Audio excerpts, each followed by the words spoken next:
Hey yo, what's up? It's Positively Suzanne at Manny Media, Community Delivered.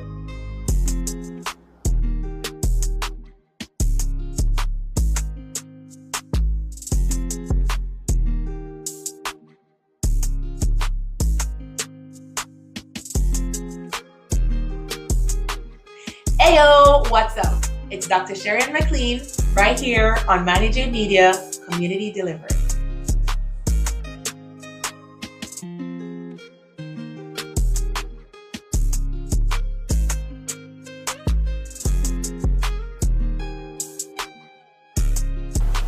Hey yo, what's good everybody? This is your boy Abby Koto, and right now I'm live with Manny Media, Community Delivered.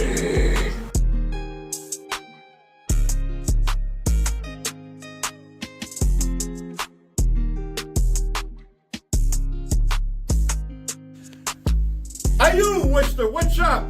This is Cornelius Shea coming to you live with Manny J. Medina, Community Delivered.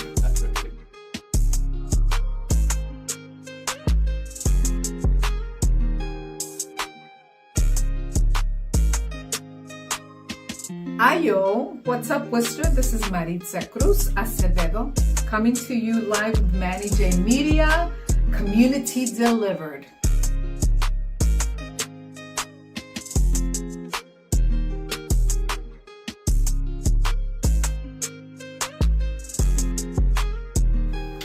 Hey yo, what's up, Worcester? This is Armida coming to you live from Manny J. Media, Community Delivered.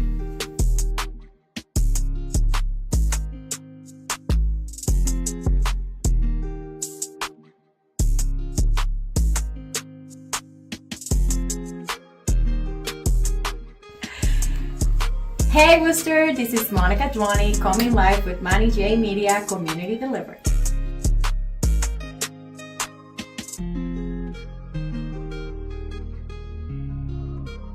What's up, Worcester? This is Kevin Brunton coming to you live from Manny J. Media, Community. Hey, yo, what's good, everybody? It's your boy, Manny, and I'm coming to you live from the Manny J. Media headquarters here tonight on this very special election eve. And I'm here with my good friend, I miss you so much, Miss Robin Kennedy, Senator. Back with you in your new studio. I love it. I love it. It looks great. Quaint and stuff. It's cozy. It's like home. It's very I love cozy. it. Yeah, we're very close to each other. That's so, right. Which is good. I mean, it's cold out, so we can That's right. a little bit warm, That's right. a little bit of body heat in here. You know it's election day when the weather starts getting cold. So Yeah. So, we don't have much time because you know I could talk to you for days. Right. We've already been down this path, Yeah. and if you don't know, go check out the old shows, and you'll see me and Robin have quite the rapport. that's right. It's And tradition. Election time is a tradition for thank you us. so much for agreeing to come. 'Cause Of I know course, you're super always. busy. You're always everywhere, and I'm not gonna, rub your pat you back and rub your head too much here. You know what you do. A lot of people who are out there all summer long, even all fall, know where you are, what you do. You're very accessible, and I am so happy to have you not only here with you, have you here with me today, but in the capacity that you've been as senator for the past 2 years. It's not 2 2 years. I'm actually on the ballot too tomorrow. Don't forget. No, you are. Are you? I'm up is for anyone running re-election. against you? Or No. are you running unopposed? No, So I'm running unopposed. So maybe that's why I didn't. But I know, am on the because ballot. I would have made sure that we got you in here, and Yes. obviously the person who's running against you. Sure thing. I don't know if you were able to see. We did have Jim McGovern Oh, and great. Cornelius. Help me with the last name, John. Shay. Shay. We had both of them on the show because we think it's very important here at Manny J Media to express all sides of the community. Sure thing. You'd have to be lying under a rock with your fingers in your ears to not know where I personally fit into politics, right? I mean, it's not that hard. Like, yeah, you can definitely get it. But we as a platform really, really want to remain unbiased. We want to be here for everyone in the community. And with that being said, John worked so diligently, so hard on tonight's show. I'm sure you've got a bunch of emails from him. Yeah, you got a great lineup tonight. I'm excited to watch the rest of the folks coming in. We have an amazing lineup. We have Jennifer Gaskin coming in. We have Tom Marino of This Week in Worcester, a great journalist here in Worcester, Mass. We have Positively Suzanne Oh my coming gosh, in you really to got a bless great us with show. her presence. And we have Tom Tommy Dwyer, Hollywood the show.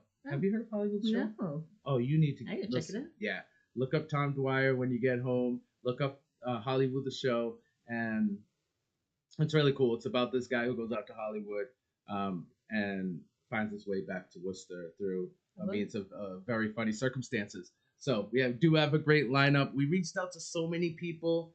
You know, things are the way they are, and we got who we got tonight, and we're so happy that you were able to join us. So thank you, thank you, thank you. Absolutely. All right, now with all that being said, because I don't want to eat up all of our time on pleasantries, I want to get right into. I am so watch my attitude change. I know. It's quick. like this Watch is a it shift. I am so done, and this is me trying not to swear. I am done, like politics, and one of the things I have to owe my career, if you will, too, is politics. If it weren't for you, and all the people who are running for city council. No, was it city council? No. Joe Petty was running for state representative then. So state senate. So there was a lot going on then that I had to interview a lot of politicians, and I feel like I owe a lot of what I'm doing now to that. So I'm not being ungrateful, but what I am being is tired. I'm over it. I'm burnt out. How are you feeling? You're running. I'm just sitting here witnessing it all. Yeah, no, I think that's, unfortunately, for the better part of a decade now, the tone and tenor of our political dialogue has been dark, has been divisive, and hopefully after tomorrow we send a very strong message that that's not what our country is about. Yeah. I know firsthand, and being here, that's certainly not what our community is about. Because it should be about discussion. You should bring on people of all views, all sides. Absolutely. We should be able to talk through issues. And we shouldn't be sitting in a room patting each other on the backs. We need to have checks and balances. We need to have different ideas circulating because no one person has the answer to everything. We don't have, and anyone that tells you they do, they're lying. Right.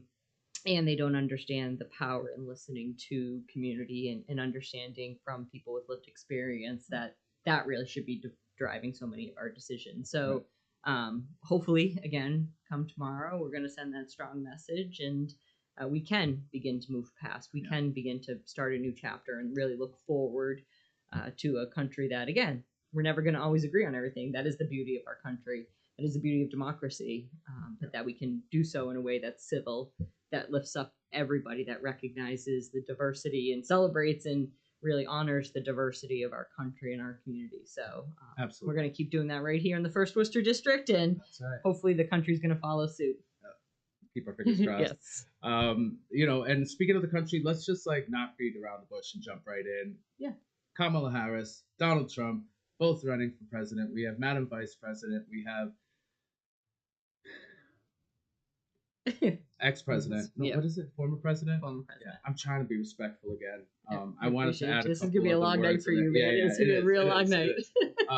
So in case it's not clear, I'm voting for Kamala Harris. Right? You guys get that by now. I have no problem saying that. I think it's important for us to say that, especially those of us who are in positions of influence. And not necessarily because I want you to vote how I'm voting. I want you to vote how you want to vote, but I also want to tell you why I'm voting the way I'm voting. And mainly, to be completely honest with you, it has nothing to do with politics and policies. It really doesn't. It has everything to do with behavior and decorum. It has everything to do with the way we treat each other. I truly feel like a lot of the reasons why we are so divisive as a community is because of all the reckless rhetoric that's coming down from the top down. Yeah. So with that being said, I'm sure people would rather hear what you have to say about that. Well, I'm sure it's no surprise either that I'm also supporting Kamala Harris. Yeah. But similarly, I want to talk about what I'm voting for, right? I think the voters want to have someone or something to vote for, not just against. And there's all the reasons, and we can go through the laundry of 10 years of vote against. If you want to stay for the rest of the night, I can absolutely talk to you about why I'm not voting for Exactly. But first and foremost, for me, what's personal, women's rights on the line. Every reproducing individual has a huge stake in this election. I mean, we've seen across the country what's happened to women as they've tried to seek abortion care in their state that has already outlawed abortion. Women are dying, literally dying. And as I often say, we may feel safe here in Massachusetts, and we're the number one country to have a baby in right now, number one state, excuse me, in the country to have a baby in. Yeah. But if there's a federal abortion ban, we're no different, and we're stuck. And we as a legislature can't do anything to override that. And so that to me is incredibly reason I'm voting for Kamala Harris. When she talks about her economic plan, she talks about making sure that we're investing in uplifting the middle class and the working class communities, to make sure we're investing in things like their housing, so that they can afford to purchase housing, that we're investing in our entrepreneurs. We know particularly the Latino community across the country has the largest entrepreneurial class that we have. And so she's investing. She wants to make sure it's easier for people to start a business, because that's what our economy relies on. And so that's what I'm voting for, because I think she's what's going to be about turning the page and bringing us to a new place as a country. Yeah. And the positive rhetoric and the hope and joy that she just brings. It's beautiful. And that's what I've witnessed literally from the moment she joined the campaign. And truthfully, even when Joe was running, President Biden, I call all people, I call you Robert. Hey, we were all born with one name. My mom gave me one name at birth. That's the name I'll die with, and that's all I that would matters. never have. What's funny? When I was a kid growing up, I always wanted to be a teacher, and I always said to myself, if I become a teacher, I'm not going to make my students call me Mr. Alvarado. I'm going to have them call me Manny. Well, it doesn't work like that, but anyway, right. It's just, it was a good goal to have. Yeah, I've always thought the titles thing. It loses they're me, temporary. We're human, right? Right. So before we continue, I did want to say we are going to be talking about the ballot questions. Me and you are going to talk about two specifically, and if we have time to talk about more, we will. But I did also want to talk about the importance of voting. There are a lot of people who, like me, are very upset, very over it, and still not really sure who and why and what they should vote for. So they're just kind of throwing up their hands and deciding, you know what, I'm all set. Mm-hmm. I personally think the very least you could do is at least go and vote on these ballot questions, because I saw a meme today. I don't know how true it was as far as numbers go, or accurate, I should say. And truthfully, I don't even remember what the numbers are, but it was something to the effect of let's say 70,000 voters in the state of Massachusetts are making decisions for. No, 7,000 voters are making decisions for 70,000 residents. The numbers are way up. But that's true. But right? you know what I'm saying? We have a little number you voting decide. for the lives of a big number. Absolutely. Basically what my point is. Absolutely. Well, and that's just it. I always say your vote is the most powerful asset that you own. Yeah. And you give the example. People say your vote doesn't matter. 2 years ago, there were 2 elections that came down to under 5 votes. One state rep in Massachusetts won by 1 vote. Wow. Imagine if 2 people stayed home. Right. Or 2 people said that their vote wouldn't count and wouldn't matter. A whole different representative. Exactly. And so absolutely. And even if it doesn't, you look at a state like Massachusetts that's overwhelmingly blue, and Kamala Harris will very likely win Massachusetts by a lot. It's still your tool of power to express your opinion. Right. And like you said, there's multiple people on the ballot, many that aren't opposed this cycle, but there are competitive races even here in Worcester. Congressman McGovern has an opponent. Paul DiPaolo, who's our governor's counsel, has an opponent on the ballot. For people in Worcester, those are 2 races that you also can help decide. Yeah. And there's also the ballot questions, as you mentioned. So there's absolutely power in that vote. So get out to vote. Yes. 7 a.m. to 8 p.m. tomorrow. Absolutely. John, are you going to be at the library tomorrow? If you have, no other reason to get out and vote, go see John, right? And then go to your right polling location. Because that's not everybody. It's not for everybody. So mass.gov/vote is the Secretary of State's website. That's how you get to where you're supposed to vote. I did that on purpose. I was giving you a layup there. You're checking to make sure I'm paying attention to make sure that you can tell everybody where they should go. Make sure that they vote. That's the Secretary. They don't want to get misinformation from the fake people. Exactly. Exactly. But no, and that's what I love about our show, though, is I wish somebody would people fact check you live. Yeah, live always. John he's so rude to me. Seriously, I tell so much misinformation all the time, and literally he yells from behind the camera, so my mic picks it up to tell everybody in the world that I'm wrong, while they're looking at me and not him, by the way. Right, exactly. No, but in all seriousness, all jokes aside, bringing it to the media. Over the weekend, John, I'm sure you heard about this. DJT decided to make a beautiful statement about him not having a problem with the free press being shot at. Did you see that? Do you know what I'm talking about? Now, for context, he was saying he was behind a protective piece of glass. In front of that piece of glass, there was the media, and he was saying that someone would have to shoot through them in order to get to him. So it's not like, oh, go shoot at the media. It's not what he said, but he said he wouldn't have a problem with it. That rhetoric is so dangerous. And I just don't feel how the leader of the most powerful country in the world, where the rest of the world really looks at us as like a mentor almost. Mm-hmm.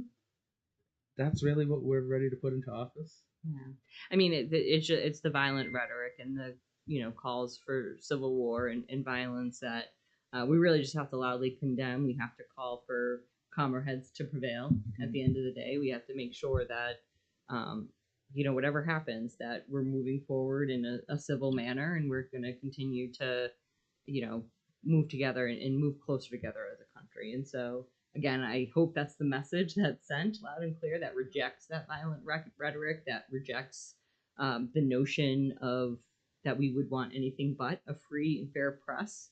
And so, again, looking to the voters to hopefully send that message. Yeah, I mean, and a lot of these are, it's a lot of hope, but I feel like a lot of that hope is placed in the hands of the American public, who is really, it seems to be very evenly split, and that scares the hell out of me. Yeah. I'm going to be honest with you. And I feel like a lot of people are lost in the sauce, if you know what I'm saying. Like, it's like a cult-like mentality out there. Yeah. And we're not even voting on policy because there is no, listen, as last time I heard Trump say anything about policy, John, please fact check me. He has an idea of a plan. Right. And his economic plan is tariffs. Tariffs, thank you. Well, he has a plan for tariffs for our But he economy. doesn't know what tariffs are. And he doesn't know how tariffs are going to affect us. Now, I would like to tell everybody, and John, please feel free to fact check me on this one. I know with tariffs, you're charging another state or country in order to ship goods into our state or country, right? Well, our country, you know what I mean? How do you think they're going to offset that? By increasing the cost of goods. So who pays the tariff? People. And that's why major economists have said his plan is costly. John? Okay. John probably has a counter argument, but he says we don't have enough time. But I'm just saying, common sense is common sense. Carbon arguments are just that. And there's just certain things that I think that, and you know what? Still, nothing that the person who is presenting this plan is explaining to us, and that's problematic, right? Can we at least agree with that? I'm not asking you to watch his whole speeches, because he has an explanation. It's just not the one you want to hear. Okay, I hear what you're saying, and I have heard that explanation, and you're right. It's not what I want to hear because it's bull. It's absolute bull. But anyway, I digress. We're gonna move on because we have 10 minutes left, and I really want to get to the ballot questions. Yeah. Yes. So one of the ballot questions that you've been really championing for is question 2, which is not eliminating the MCAS, but eliminating the graduation requirement. The graduation requirement. It's very important that we make that distinction. So please let me know what your stance is on the graduation requirement and the MCAS. So I'm voting yes on question 2, which would eliminate the MCAS as a graduation requirement. Yeah. We need to have high standards, and certainly as a legislator, I want high standards in all of our schools. But the high stakes nature of such a problematic, and we know historically has been a problematic test, it's time for us to move beyond it. It's time for us to graduate young people that we're evaluating and assessing their whole being, their whole capacity and capability, including their readiness to succeed academically, whether it's in college or into the workforce. And so, and just to kind of point out the opposite argument. So we do have, a lot of folks are concerned that if this passes, there won't be a way to adequately, equally assess graduates across the board. And let me just point out, for almost all of these ballot questions, if they pass, there's going to have to be some type of legislative correction, because ballot questions historically are not written in a way that they can be implemented as law right away. This is a perfect example. I've been in conversation with the chair of education in the Senate, and we're looking forward to filing legislation. So right now, Mass Core, which is the common curriculum, is only a recommendation for high schools. We're looking to make it a requirement, which means that we can guarantee then that every graduate in Massachusetts will have received the same curriculum. That's number one. We have other methods of assessing, whether it's periodic testing, whether we could actually, because it's 2024 and electronics exist and we can actually do assessments online, we can actually in real time assess how students are grasping a particular unit. Right now in the elementary schools, there's a whole host of assessments that are being used that we could then bring up to the high school level and more implement more so that we can in real time know when a young person is struggling with something and actually provide more support rather than just look to be punitive on the other side to hold them back. Yeah, one of my biggest questions with this question is I feel like the MCAS doesn't do anything, truthfully, except penalize students. Right. I mean, students don't like taking tests to begin with. Right. Then they got to take this test that is so far off from the present day curriculum, meaning this test has it covers the expanse of their educational careers. Right. And they got to, listen, I have trouble remembering things from last week, never mind last year that I've learned in school, right? And then to have to test on it. Right. And then if they fail the test, seemingly, and I don't know because I'm not in, I'm not in the actual system, but seemingly they're the ones who are penalized because they can't graduate. When in reality, I was the last graduating class that did not have to take the MCAS.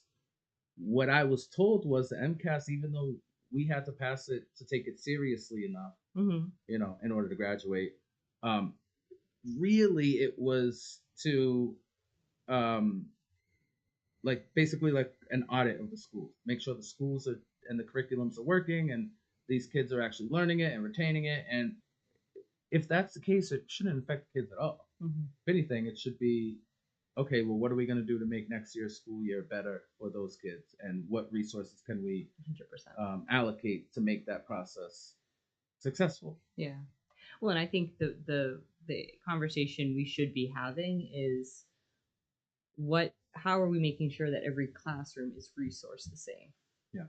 Right now, there's wide disparities between Wellesley Public Schools and Worcester Public Schools. Right. And we should be fighting for making sure that every classroom, every educator, every administrator has the resources that they need to ensure the best outcome for success for our students. That should be our top priority, not whether kids have been able to memorize information to pass a single test before being the determinant of whether they're ready to graduate or not. And I've passed tests. I've passed SATs, MCAS. I don't remember half that stuff now. Right. 20 years later, I don't use it in my everyday life. I don't remember it. I'm not saying that it shouldn't be on the test and kids should know it. What I'm saying is it shouldn't be a graduation requirement. That's all I'm saying. So, my God, 5 minutes already. Okay, so the last question that I really wanted to talk to you about, I think is the most important question for me to ask you about, because it affects your job directly, is question number 1. And that is voting on whether or not the state auditor should have an auditing process for the state legislature. Well, first, let me say what I hear in this question and what I hear in the support for this question, and I hope my colleagues hear as well. And by the way, before you did that, I planned on voting yes on this question. Okay, fair enough. And I hope my colleagues hear, and I hope we respond to the fact that what I hear in this is that people are looking for more information. People want to understand what the legislature does, how we make decisions, and that's something that I'm trying to navigate. And we're looking forward to, we're putting together a town hall later this winter as we head into the next session to really understand, because on the note of transparency, I was saying to my team, one of the things that strikes me is we post about all the legislation we pass on social media. And whenever we post about a bill we've passed, including if if I'm against a portion of it, usually I voted for it. But if for some reason I didn't, I would post that too. But even if there's a piece I don't like, I'd post about it.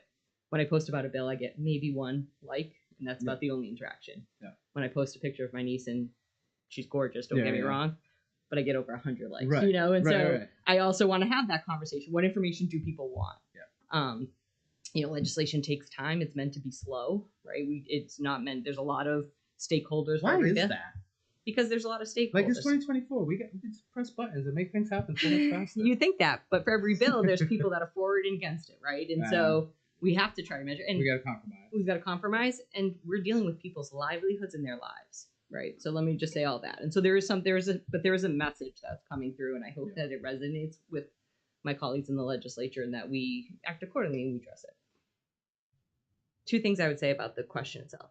One, there's been a whole lot of misinformation out there. Yeah. The legislature is financially audited every single year. The Massachusetts Senate hires an independent third-party CPA who every year audits our financials, and we post the audit online. Okay. So you can look on our website, and for the past 30 years, you can see our annual audit that we've received. And that's why I was going to vote yes on it, because I didn't understand why we didn't have it to begin with, because just like any other job, business, or taxes, right? You can get audited, and it's a state process just to make sure we're doing what we say we're doing, right? That we're actually producing the results and we're being honest, and every now and then you get audited just to make sure everything's gravy. Right. So I thought that would be the same thing. And why doesn't the legislature already have some kind of process where we're making sure you're doing what you're doing? So we have the financial audit. Yeah. The other piece that the auditor is seeking to be able to audit and collect information on from the legislature and provide recommendations on are things like how our committee assignments are chosen, how legislation moves through the committees, and how it's chosen to move forward, is or isn't moved through through the legislative process, amongst other things that she's looking at. For me, what's concerning is that that would be a breach of the separation of powers. The auditor is a member of the executive branch, right? We have 3 separate branches of government. We don't ask the legislature to ask the judicial branch to tell us how they determine which court cases come up when. Right. That's their business, that's their work, that's their process. Likewise, we don't ask the governor to tell us how she appoints people to boards and commissions. That's her business, that's the work of the executive. Right. And the auditor, her job is to audit within the executive branch, so that when the legislature allocates money to the executive branch, that money is being spent appropriately and as was determined by the legislature. And so, to me, it breaches that separation of powers. Well, why is it put it up to us to vote for that? Well, I mean, I guess I kind of see. They're asking us to allow that merge of separation of powers, but essentially it shouldn't really be up for debate, right? It shouldn't even be a question. So I think it will be a question. And again, like I said, I think the message behind the ballot question to begin with is something we should be taking seriously. There should be ways, we should find ways as a legislature to have these conversations, to put more information out on how things get processed through our work. And I would say the other piece that is overly concerning is the legislature is the people's branch, right? We are all representatives of a small portion of the state, because the idea is that we come to represent our collective constituents in our region. To have the executive branch overriding the will of our constituents to tell us, like, tomorrow you have an opportunity. I don't have an opponent this year, but my constituents have the opportunity to say, I don't like the fact that Senator Kennedy is not transparent. That's my constituents' opportunity to make a decision about whether I'm doing things right or wrong. They get to evaluate your job and let you know whether or not you should keep it. Exactly. That was going to be my next question, but you already answered it, which was, how can we ensure that we have some kind of oversight and control over our legislature? And really, every 2 the bottom years line you get is, that choice. get out tomorrow and vote. Yes. That's all you got to do. That's a great way to end it, as I see John trying to give you the... He's giving me the tornado over there. And with that being said... We've had 3 raps on it, so... so with that being said... But let's get out and vote. Let's get out and vote. It's time to However you vote. break here. Vote. That's right. We're not telling you how to vote. Just go do it. And go to, I know vote.org. mass.gov/vote. That's the Secretary of State's website. Nonpartisan information on where everyone's polling location is. And with that being said, it's your boy Manny and Senator Robin Kennedy. And this is our special election eve special. No, our election eve. You know what Enjoy it is. the rest of the night. Have a great night. No, she's saying have a great night. You have a great night. We'll see you. We'll be back. Yes.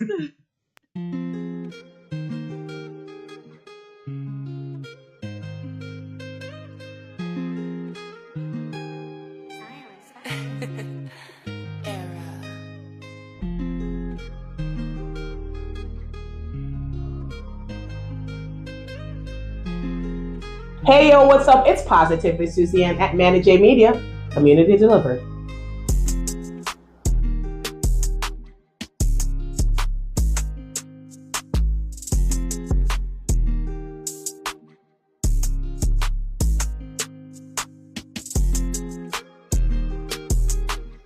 Heyo, what's up? It's Dr. Sharon McLean right here on Manny J Media, Community Delivered.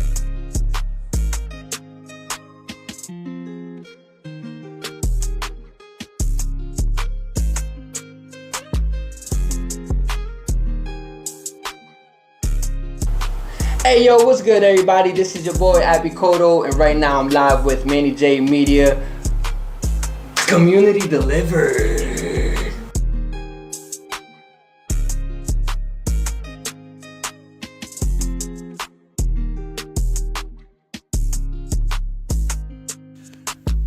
Hey you, Worcester, what's up? This is Cornelia Shea coming to you live with Manny J Medina, Community Delivered.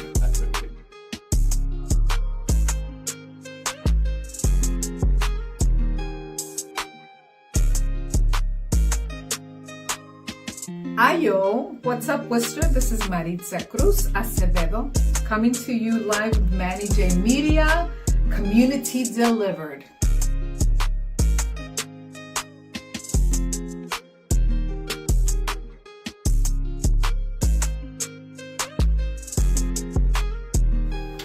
Hey yo, what's up, Worcester? This is Armida coming to you live from Manny J Media, Community Delivered.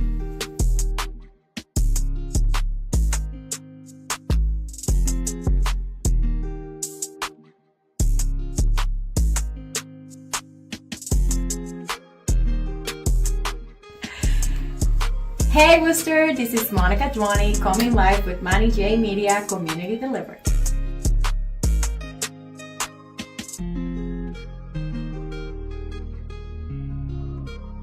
What's up, Worcester? This is Kevin Brunton coming to you live from Manny J Media, Community Delivered.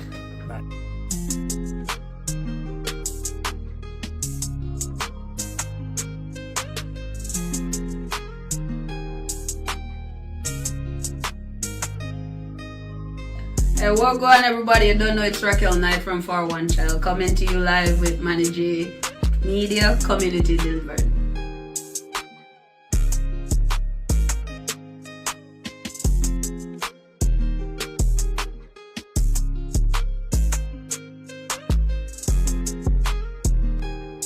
Hey yo, beautiful world, this is John Wayne coming to you live with Manny J Media, Community Delivered.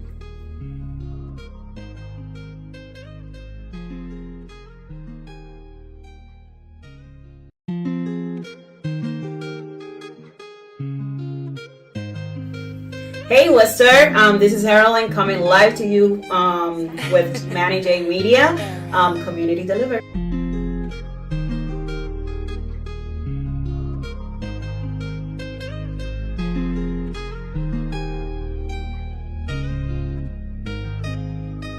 Hey yo, what's good? This is Natalie Rodriguez coming to you live with Manny J Media, Community Delivered.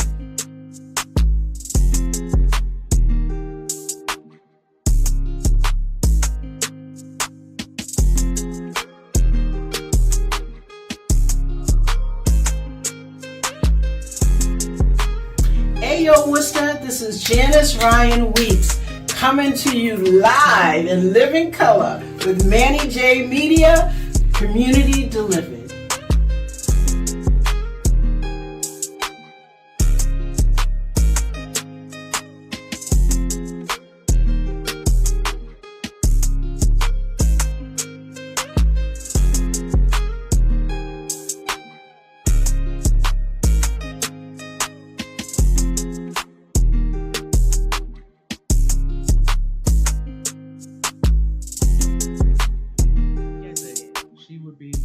Proponent for war if she was standing in front of a bunch of guns.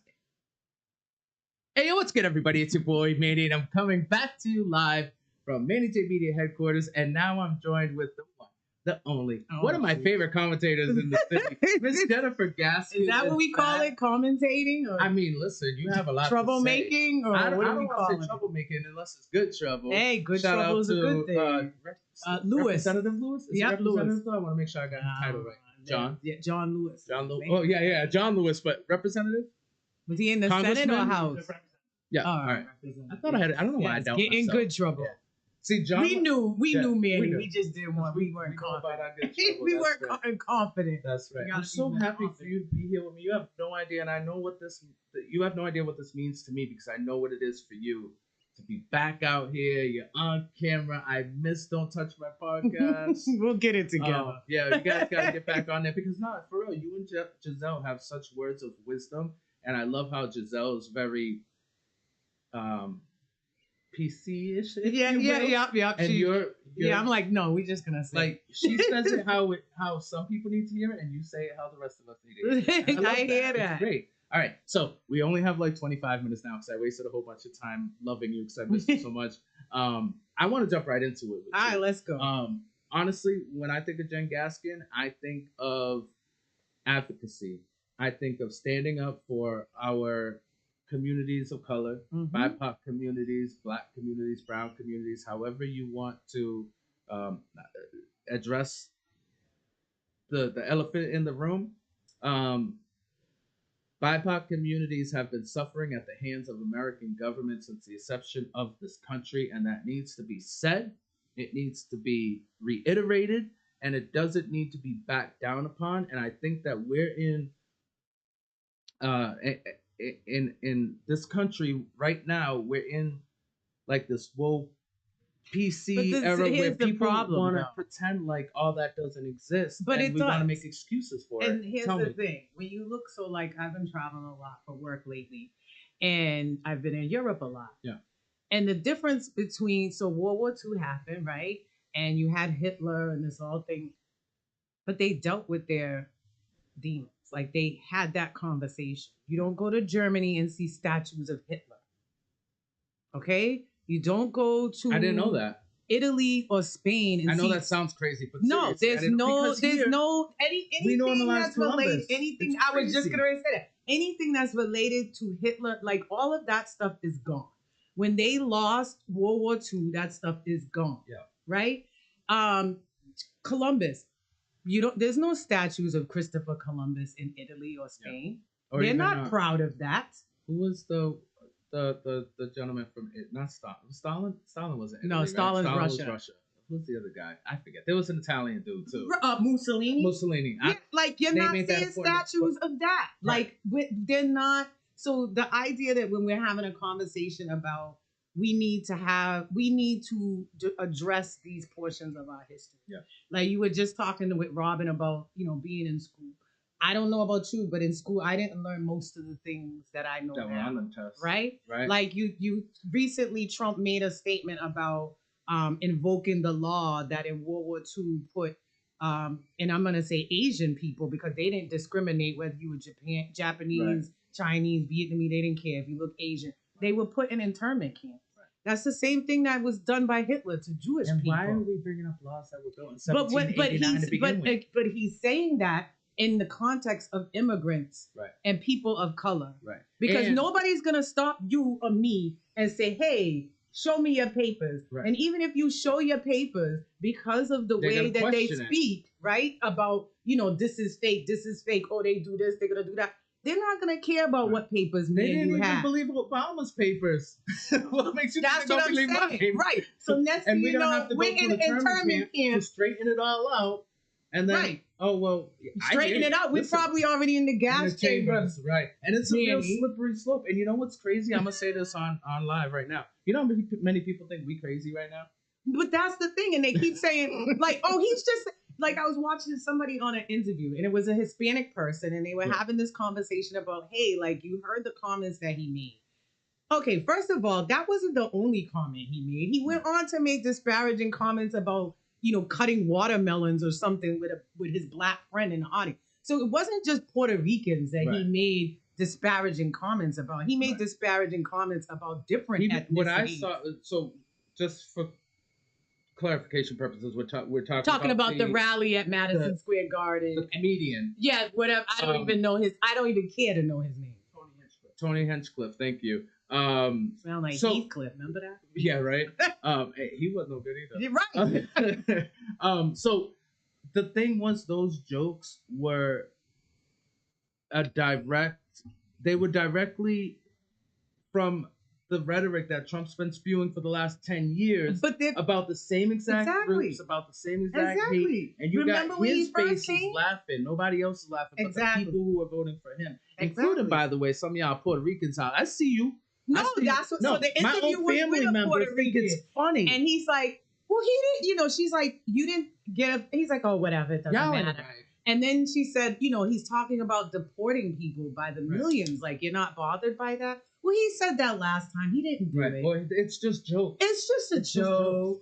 Yeah, Do you remember when we were in school and we just said jokes about another group we weren't part of? What would happen? Right. It wasn't just jokes. Oh, people say, "Oh, well, he's a comedian." Fine, he's a comedian, but Dave Chappelle, Richard Pryor, like they make jokes about themselves. And you know what I in heard? the groups that they belong Not to. only that, I heard a comedian tell me, because I asked them, because I have some comedian friends, tell me that, Manny, you know what the difference is between what I do and what that person did? The people who come to see me come to pay to see me. They're not going to a presidential rally and getting caught blindsided by off-colored And jokes. it wasn't even funny. At that part, it wasn't funny. Your joke wasn't even funny. And the thing is, and I'm very passionate about Puerto Rico right now, just because it's current and it's what he said. And so, but what do it's you not think just about Puerto that? Rico. What do you think about the fact that people are trying to defend it by saying, It pisses me yes, off. there is a garbage problem on Puerto Rico, so that's why he made the joke. No, because nobody in the Trump camp That's is not what they were referring- saying, and Nobody, you know that. nobody's talking about that. That's not what And they guess were what? saying. Why is there a trash problem? Is it because he didn't deal with the hurricane when it happened the last time?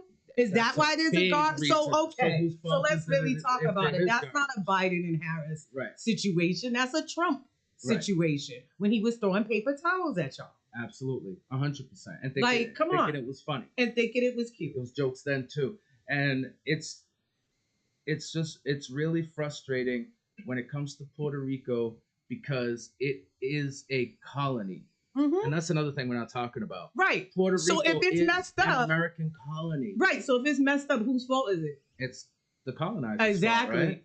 I mean, that's how I It's look their at it. responsibility, no? And I will say,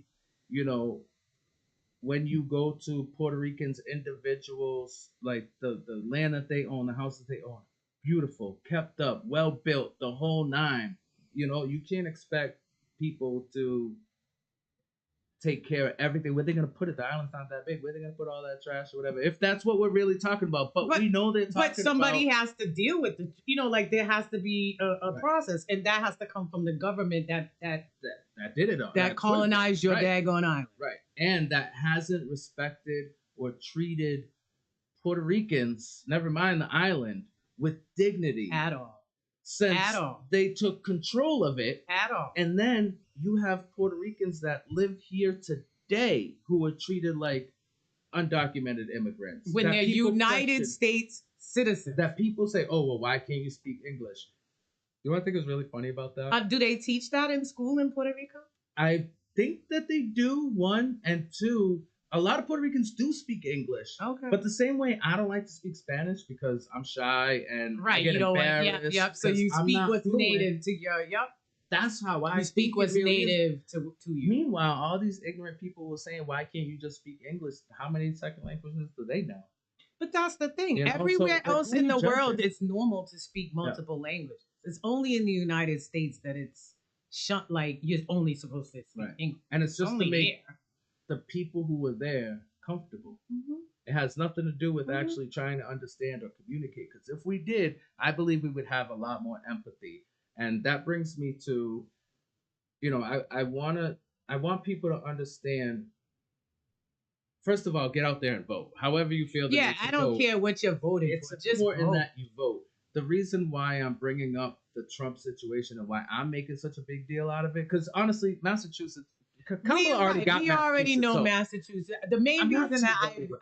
I vote in every election because I just feel like there's too many people that look like me that have died and fought for my right to vote. So for me to not vote would be irresponsible. Right. So I vote regardless. Right. But this time around, I really was focused on voting because I wanted to make sure that my ballot got cast for hopefully the first Black How woman beautiful would president. that be? How Right? beautiful that Like would be. I just really want to make sure that my vote goes in And for her. for growth and evolution of a country to have. Hello. First of all, listen, I'm just saying, Black women have been the mother of the United States of America. Hey, Black women are the mother of Humanity. Because I mean, we know really, that it traced back to one to woman in Africa, right? Africa. Yeah. But this country was built off of the sons of Black women. Mm-hmm. Some of the most powerful white men in this country were raised By Black women. Yeah. Why don't we have and let's take the Black out of it for just one quick second. Why wouldn't we have women running the country to begin with? Right. They run the households. Why Hello. wouldn't we have them run the country where we got all these kids running around? And we the could deal with multiple things, and people always say, "Oh, women are hysterical." No, we're actually not. No. Because how do we deal with a whole household and everything that goes on in a house? And I'm not Can't trying to be funny, hysterical. but let a man catch a cold and see where he runs please. to. You know that's They get hysterical. Mommy, I'm one of them. Mommy made me so. Listen, I so- told somebody that my son turns 30 on Wednesday, and he still would have me take him to the doctor. Yeah. Oh, Mom. Yeah. So why not? But I think when we hear, like, we keep hearing about political rhetoric, and we keep hearing that the Democrats this and the Democrats that, but nobody's out taking responsibility for the rhetoric that's coming out of the Republican side. Right. Like, why is it okay to discuss your political opponent as stupid? Wait, did you calling hear her basically calling her a slut? Did you hear his racehorse theory he was talking about over the weekend? No, I don't even. You know what I'm How talking about, dumb- right? No, I don't. All right, so even if y'all know. don't know about the racehorse theory, I try not to listen to what he said. if y'all don't know about the mind-numbing. racehorse theory, this was. So I watch a lot of political stuff and because I don't really understand Not it all Fox the time. News, I hope. Or No. news. What is it? News. No. Max? I watch YouTube and I watch a lot of commentators on YouTube and of different areas because persuasions. Yeah. I want to see what everybody's talking about. I like to know what's pressing you. Mm-hmm. Right? No, I that like might not be pressing me, and vice versa. So I know do what your watch it. enemy's doing. But when I heard about the racehorse theory, which I had no idea what that was, it's actually eugenics talk. Okay. All right. So basically, back in World War II and the Nazis and all that the racehorse theory was strong racehorses breed strong racehorses. So he's like, I'm like a strong racehorse. I'm smart by my genetics or whatever. However he thinks. And then proceeds to say, and the other, and she's dumb or something like. Right. So in other words, eugenics made him smart and made her stupid. Is what? In other words, white. So in other words, because what was white superiority? White superiority. So the Aryan race is what he's saying is superior to everybody else. That's basically what he's saying. But then, like you said, everybody thinks we're crazy. Right. We're like hysterical and we're irrational. A lot of people want to be like, oh, why do you always want to focus on the negative? First of all, we should, right? We should be focusing on this about stuff. it. But besides that, what are you giving me to? What else are you giving me? There is no policies to talk about. And guess what? Trump. What did they say? Trump pays $700 in taxes. Trump is not giving that to you. I pay more taxes than Trump. That's what I keep saying. What? I told my accountant, I said, why am I not paying $700 in taxes Why What is am I this doing wrong? dude paying $700 in taxes, right? Eugenics. But all of this stuff is for him. Yeah. Like all of these people that are showing up at his rallies, all of these people who are going for Trump, he's not looking out for you. Right. He's not gonna he didn't take care of you the first 4 years. He's not taking care of you this time around. And as a matter of fact, he now got fired the first time. Do we forget he got impeached? Thank you. And now he has unchecked power, right? The Supreme Court, he stacked the Supreme Court. He has unchecked power. So all of those things that he said he wanted to do the first time around, and he had gatekeepers and rules and laws to protect him from doing, he doesn't have anymore. And he has nothing to lose this time. And he has nothing to lose because he can't run again. And remember, he said, once you guys vote for me, I'm not leaving. Wait, and then another thing he said this past weekend. He said he shouldn't have left. He should never have left the first time. So let's let him back in. I'm confused why this is okay. It's crazy. And speaking of confusion, this is one of the topics I really, really wanted to talk to you about because it's something that I know you advocate for, and we have talked about in the past. And that is, I grew up thinking I could never break the law. I could never become a felon. I didn't even want to be a misdemeanor, right? Especially as a Puerto Rican. I was By the way, scared. in Massachusetts, if you have been convicted of a crime, if you're a convicted felon, if you have served all of your time, you can vote. Yep. So do not let anybody tell you that you cannot vote. My husband did not vote for years because he thought that as a convicted felon, he was unable to vote. You can vote. Yeah. Yep. So vote. And so I didn't know that. I thought that you couldn't because of what I heard. And I also had this, I don't know if I should belittle myself, but I also had this thought that one day I'd be president, and I never wanted to mess it up. Yeah. Well, now you could be a convicted felon. I can commit 34 felonies. Right. It's no big deal. Oh, no, not you, Manny. You're not white. You're not a white guy, so that doesn't work for you. So I wanted to ask you, how do you feel about that? And how do you feel that, if it was any black or brown person, you're not cheating. We wouldn't even be having this conversation. Listen, they everything that Kamala has done gets questioned. Yeah. Right? Like, did she cross the street with her left foot first? Yeah. Gets questioned. I mean, for is her. she black? Is she black? Which is the most ridiculous. Like, who cares? Right. Well, and I want to touch on that for just a second because I feel like semantics came into play. Well, no, because we got the whole. Distraction. No, we got that, and we got the whole. Oh, she's Jamaican, so she's not black. What in the world? Black? Can you what help me? What in the You're world? Jamaican, right? No, So I'm from Grenada. Oh, Grenada. Sorry. But nobody looks at me and thinks, is she Grenadian or is she black? Right. Nobody thinks Right. that. They just know that I'm a black person. Right. Right? So Jamaicans can be black. Jamaicans can be white. Jamaicans can be Asian. They could be everything that anybody else can be. Everything It's American. just, you're just born in Jamaica. Right. So, and her father is a black man. Right. And the same thing with Puerto Ricans. She pledged the biggest black female sorority. And was accepted there. And was accepted. Was the She's question her sorority is out there in droves for her. Yeah. But this brings you right back to birtherism, right? Right, It like brings you come right on. back to But like you Obama. said, it's a distraction, but it's also the game that they play, right? Yeah. It's the game. Like, how could she be smart? She's a black woman. What do you mean? Right. It's this whole Well, it's thing funny. where Isn't we it have to funny get all when these she's- accolades. Like, this woman has been a DA, attorney general, a senator. So can we talk she's about not that? qualified. What? Can we talk about that real quick too? Because Kamala, one of the arguments out there is Kamala Harris has locked up a lot of black men. That's not even true. Help me. School me, First please. of all, the commentary is that she locked up a lot of black men for marijuana. Not true. 45 people, not even black men, 45 people were sentenced under her for marijuana offenses. Wow. 45 people. Actually, I think it's 46. But either which way, less Give or than take. 50. Yeah. She only prosecuted, I think, 1,000 marijuana cases. Yeah. So, But guess what? That's not her. The issue, your beef is not with her doing her job. Because her job was to be a DA and to convict people of crimes that were brought So to if we're her. not gonna have a beef with the comedian, we can't have a beef with Kamala, right? You can't have no, I got a beef with the comedian. But you no, I'm can't. saying for the people who don't have a beef with the comedian. Oh, right. Yeah, you what's good can't for the have a goose beef, should be but good you for the can't have a gander, beef right? with her.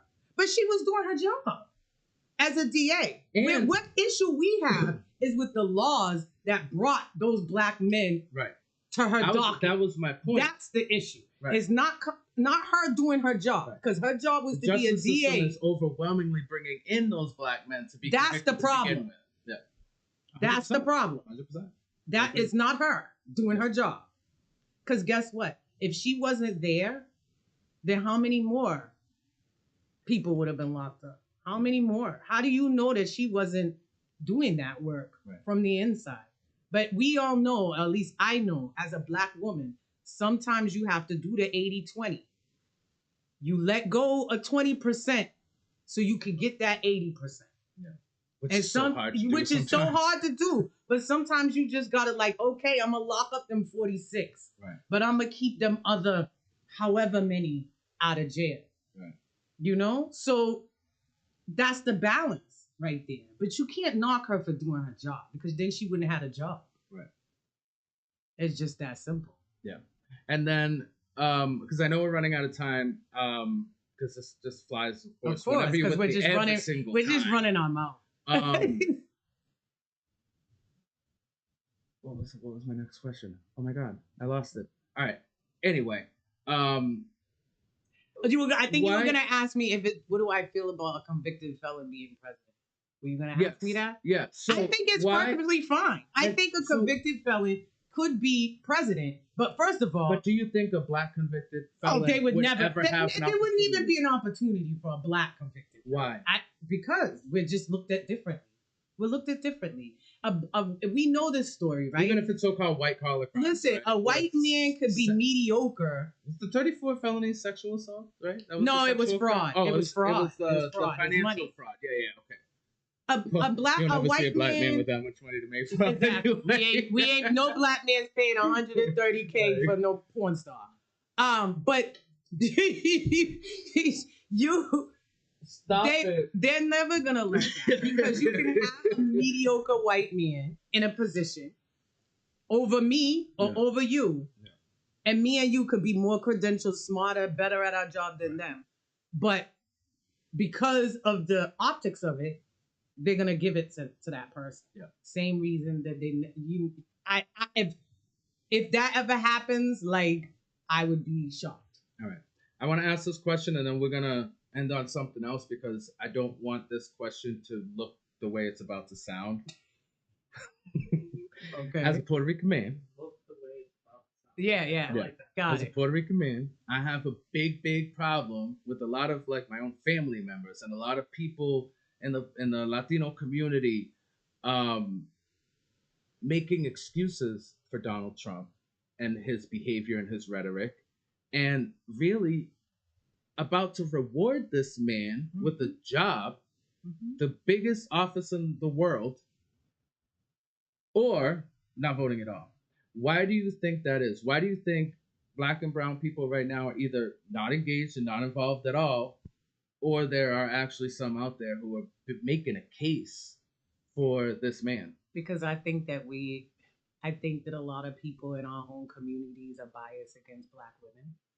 I think a lot of people That's in an our interesting own take. communities believe what they hear about black women. In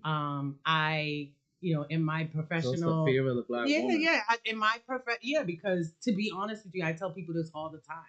Most of the time when I'm in professional settings, it's usually white men who are afraid of it. And I always think, like, what am I gonna do to you? Right. But Do you they think know it's- that I'm they're gonna afraid be of what they can do to you, and they be perceived as a racist or sometimes it's that. Like, Yeah. sometimes, because like you'll make a comment to somebody and they'll automatically, oh, you're calling me a racist. I'm like, no, I just said, like, you didn't do XYZ. Like, I didn't even put race in there. But you That's where you were. internalized You were that. already there. But that's on you. Yeah. But I think that they fear, because first of all, black women, we show up, and if we're committed, and we get it done. You're passionate. We're passionate because a lot of us have been through so much adversity and have fought so much to get to where we are, like we're not willing to let anybody get in our way. Yeah. And like you said about being a mom and a protector, right? Like we're protecting our children that are out there. We're protecting our husbands and our significant others because of whatever is out there. So when we come, we come and we show up. Right. And most Black women, when we show up to do a job, we come to do that job. Yeah. So I think that there's I think there's some intimidation. I think that people are intimidated a lot of times by Black women. I think that we have a complex relationship with Black men. There's a lot of, stuff that happens in Black families with moms and sons, and like there's just a lot there. I think it really comes down to her being a Black woman. So do you think this country's just not ready for a Black woman president? I hope we're ready, because the alternative is very scary. Like I was watching something this morning where they were talking about the Black male vote, and they were trying to figure out, and I wonder if Black men are turned off by her because she's married to a white guy. Yeah. I've thought about that. I wonder if she was married to a Black man, if they would have been like, oh, look, like more on her side. I don't know, would she even be in the position she's in? I don't know. You know what I mean? Right. I don't know. But I think it's probably nepotism a little bit. I think it's probably a mixture of those things.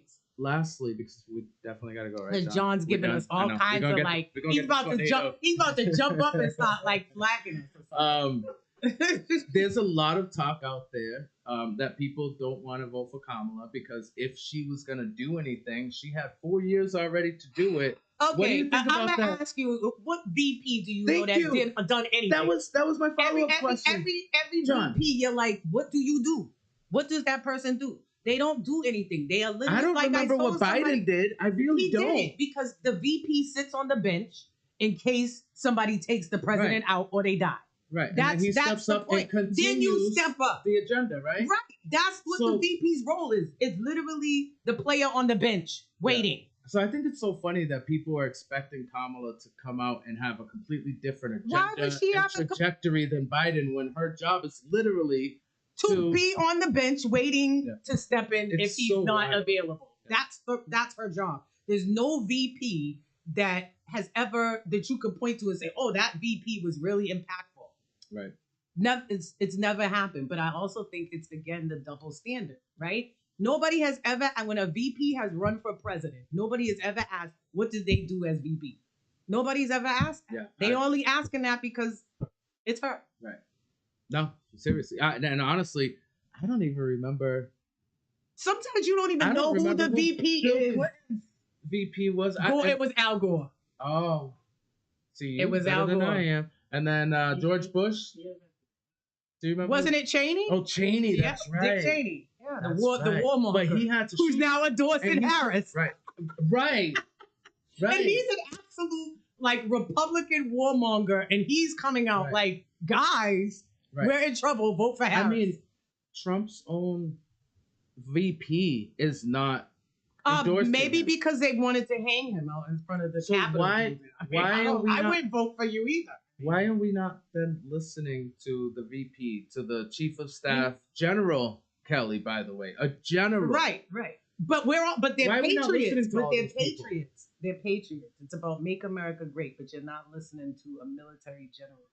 The reason is who were part of the program the first time, by the way. Manny, you know why? Because it's a cult. It's a cult. They are indoctrinated. They sit there and they watch Fox News, and they watch Fox News and they believe they can trust it. Because growing up, what did we see? We seen Dan Rather, we seen Tom Brokaw. You could trust what these men were telling you on the TV. Yeah. So they sit there and watch Fox Entertainment, because it's not news, Fox Entertainment, and get indoctrinated. It's a cult because there's no rational thought happening. Right.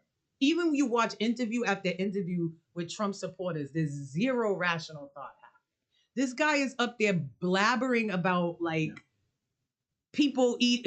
And let me just say for my Haitian people, the eating cat is dog. First of all, Haitian cuisine is top tier. If you have not eaten Haitian cuisine, go eat some Haitian food. I guarantee you they ain't eating cats and dogs. because their food is good. Not to mention, not only is it racist because they're trying to make a certain immigration population, They're making it look like savages. Yes, but on the flip side, there are way more cultures in the world that actually eat cats and dogs, and there are cultures that don't. There's a documentary on Netflix about them stealing dogs and I forget where it is, but it's not here. Right. Like stealing people's dogs out of their front of their house. It's wild. So that's not what's happening here. Yeah. And it's a cult because it's not rational. Yeah. So if we can encourage our audience today, anything. Number one ballot question: vote yes. I vote yes. On which one? Yes for auditor. I voted yes for removing the MCAS as a graduation requirement. It is detrimental for communities of color. It's detrimental for people who are neurodivergent, like myself. I probably never would have graduated high school if I had to take a test to graduate because I can't take tests. Right. I voted no for the tip workers. Okay. Because I've seen and talked to vote yes, restaurant. I talked to restaurant workers, and they said that with the current pay rate that they get in tips, some of them make $40 to $50 an hour, and the restaurant would never pay them that. And if they go up to minimum wage of $15 an hour, people are gonna be like, "You make $15 an hour. I'm not tipping you." Right. 20% of my tip. Well, I mean, that's kind of why I vote yes, because I'm like, if they just pay them what they're worth, then it won't. Or they said that restaurants will do service charges, which will disparage people from going out to eat. I do think that the state auditor, I heard what Robin said. I didn't know that part, but I already voted, and I voted yes. Well, and I came in with the same mentality. Because I'm like, you should be able to audit them. Like, why do they not? Like you said, why don't they? I can get audited. They should get audited too. Right. Like, I don't know. Make sure they're doing their job, and I don't see anything wrong with that. But I also didn't realize that the auditor was an extension. Yeah, I didn't know that part. When she got that part, I was like, "Ooh, that is a little shady." I voted yes on the psychedelics because I feel like people should be able to use those for their medical care. We all adults. To be clear, it's not like you can grow and sell mushrooms out your backyard. Or do acid. Right. No, it's a very targeted regimen. More like a medical intervention. Correct. With professionals. Correct. And it does work. There's scientific data that it does work, and it does help to reboot people's brain and help them with severe depression and PTSD and other things. Funny. If I had, we have so many people who are in rehabilitation mental facilities.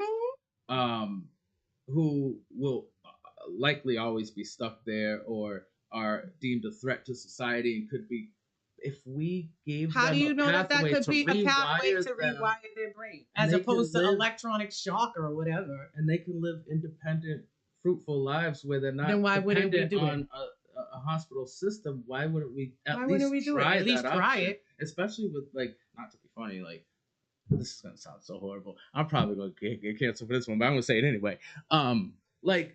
You have people who have murdered, who have maimed, they're gonna be in jail for life. Why not elaborate on that? Try it out. But not only that, you have people who John's rolling his eyes.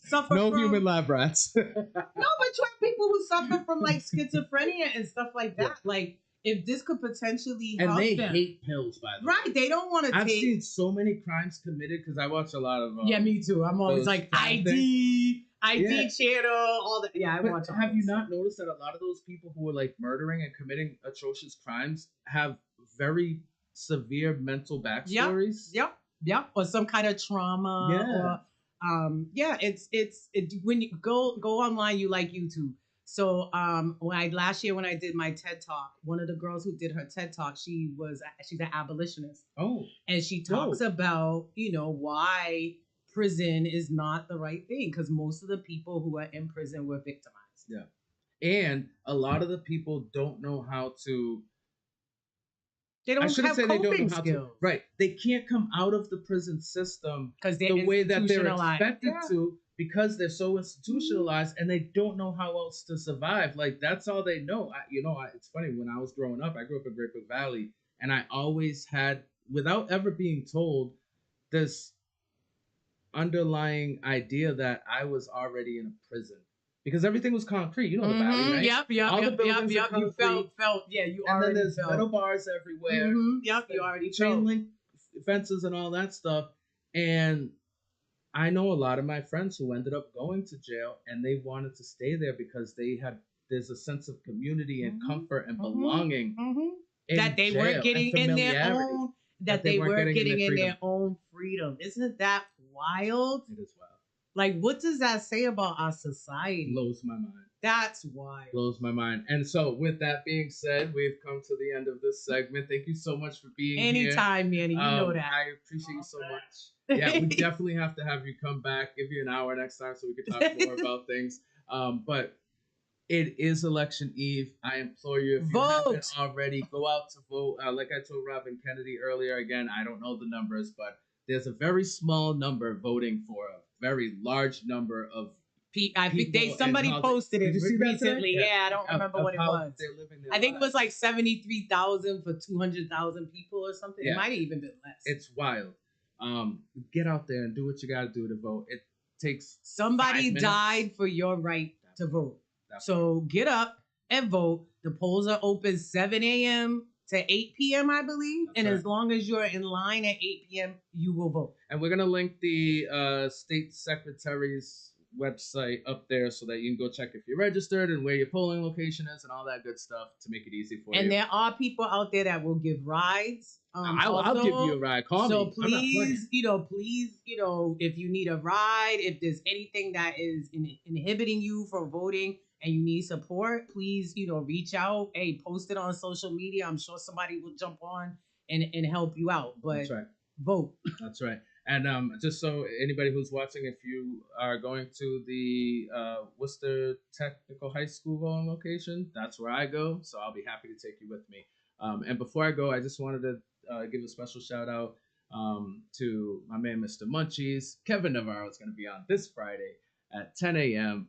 Here on Manny J Media Interviews, and we're going to have an excellent conversation.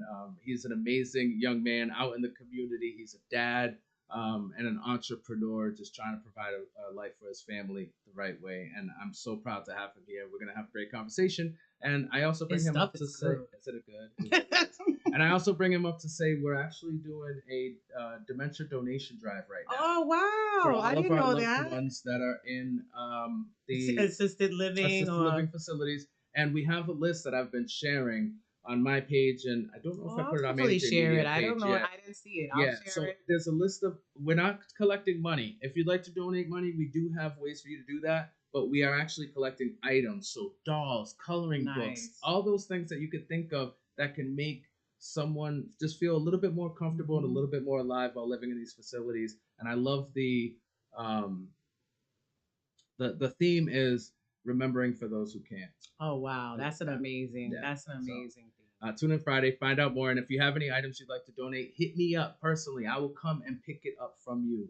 I will drive to you. I will pick it up. And then the place that we're gathering all the items, if you'd like to just drop it off yourself, is at the Village Worcester. Oh, awesome. I'll drop it. All right. Stuff off. Now, with that being said, it's your boy Manny and Jennifer. And this is Manny J Media, your special election eve special. I keep messing that up. We'll see you real soon.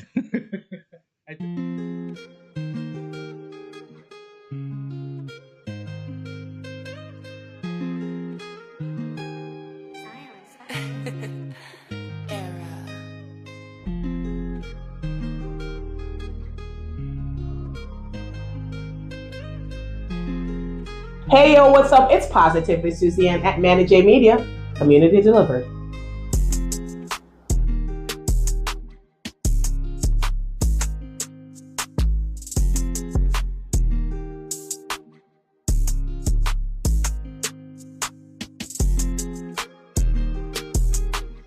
Heyo, what's up? It's Dr. Sharon McLean right here on Manny J Media, Community Delivery.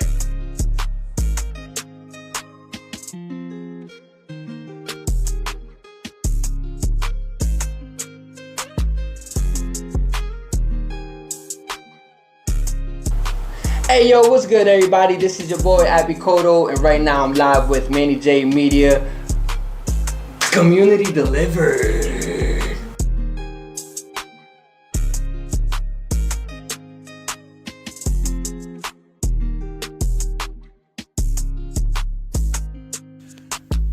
Hey you, Worcester, what's up? This is Cornelius Shea coming to you live with Manny J. Medina, Community Delivered.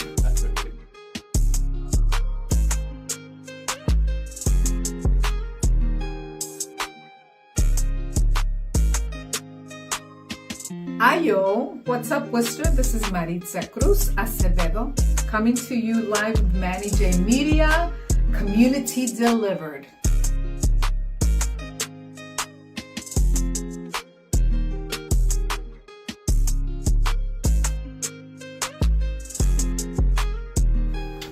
Hey yo, what's up, Worcester? This is Armida coming to you live from Manny J Media, Community Delivered.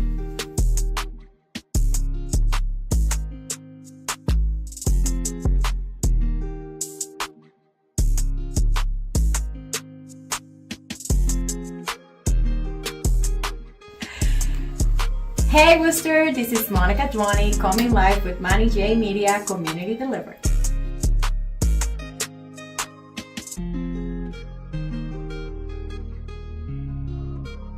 What's up, Worcester? This is Kevin Brunton coming to you live from Manny J Media, Community Delivered.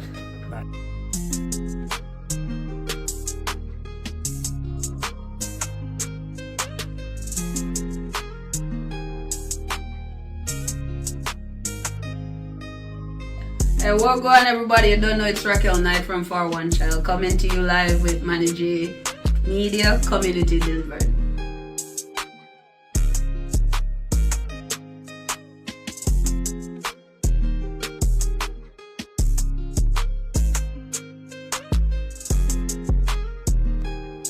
Hey yo, beautiful world, this is John Wayne coming to you live with Manny J Media, Community Delivered.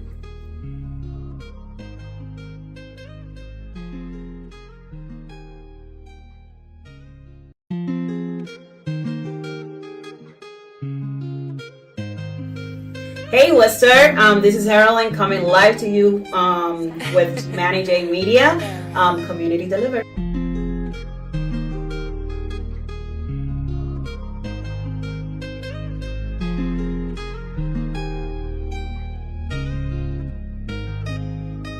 Hey yo, Worcester, what's good? This is Natalie Rodriguez coming to you live with Manny J Media, Community Delivered.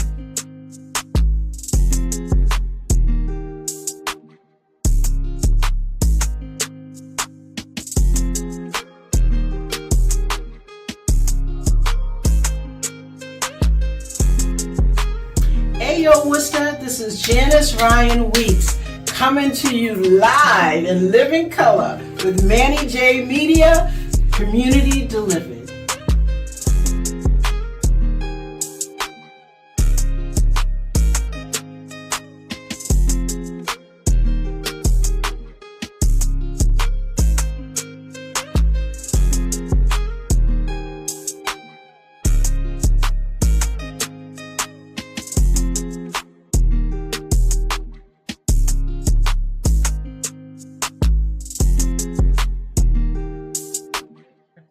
You don't want much, do you? Hey, yo, what's good, everybody? It's your boy, Manny, and we are back on tonight's Election Eve special. Not the special Election Eve special, just the Election Eve special. Regular. Yeah. I'm going to get it together by my last guest here, but I'm so honored and privileged and happy to have my boy, Mr. Tommy Dwyer, in the house. Hollywood, Yes, the sir. originator of the Hollywood movement, is here Yes, with sir. me in the Manny J Media Studios. What do you think? That's great. What do you mean? What do I think? I'm pumped to be here. You Yeah? know that. Yeah, you know It's that. Election Eve. It is. Are you pumped to vote? Did you already we vote? hung our stockings. We did all that. Yeah, we're ready to go. Yeah. No, I didn't vote yet. Tomorrow. Yeah. Tomorrow. I don't like to do the pre. I don't either. Oh, you know what I People mean? like, I'm oh, like, did you vote early? Or did you do this? Even my Yeah. mom, she did a mail-in ballot. She's like, you don't want to do the mail-in ballot? I'm Yeah. like, no. I I feel want to like- go to the polls. yeah, I feel like the early voters are like the same people that do the elf on the shelf. Yeah. I'm not for that. And You know low what I key, mean? that is my only like thing that I can. I don't know. I feel a little bit of empathy with the MAGA folks. Is that I want to make sure I watch my vote going to that. I can't trust the mail-in ballot. Yeah, for sure. I can't. I just, Yeah, my vote in the Yeah. machine. I know I'm it's good. there. Yeah, I counted it. I hear you. I hear you. Yeah. We're good. Yes. Yeah, I'm with you. I'm with you. So yeah, speaking of the MAGA folks, Alright. they had a nice little MSG debacle. Yeah. And not the MSG we're used to, not this overly salty Yeah, MSG. we're just hungry again in a little bit. Yeah. But we're talking about the big old Madison Square Garden. Famous Yeah. Madison Square Garden, which is funny. I don't know if it was set up this way, like if it was meant to look that way, or if it was just a coincidence. Had to have been. But how did Trump's people greenlight that after, the whole Nazi thing? Yeah. Like they had to have known that it might be a thing that they'll be like, hey, we don't really want them. They're comparing us to Nazis enough. We don't want to keep doing that, right? Yeah. No, What happened? I don't know. It's weird that they had him in the first place, right? Because if you know Tony Hinchcliffe, he is an extremely aggressive comedian. Yeah. Right. Oh, and real quick for I don't know if I said this in the beginning of the show, but I want to say for context purposes, you are a comedian. I'm a comedian. Yeah, not just a guy. Not just a regular redhead guy. We got you. I don't fit the MAGA profile enough. A little bit. I mean, you are white. You are redheaded. Here's the thing. My people also came from an island that people did not like. I've heard so much about that, and it's true. Yeah. Ireland gets really fouled up with the rest of it's not back in the day. same. Yeah. When my great grandfather came over here, not by their own will, but because they were asked to leave where they came from because their land was being taken. And so I know I may look, you look the part, but I don't fit the part. But you're a wolf. Or you're a sheep in wolf's clothing. Yeah, exactly. No, I mean, my thing is that the debacle started with the booking, right? Yeah. Like, how could you possibly I personally like Tony Hinchcliffe as a comedian. He's funny in a comedy, at a roast. But the difference, and I want to say, for full disclosure, as a Puerto Rican, I watch Comedy Central roast all the time. Hashtag not sponsored.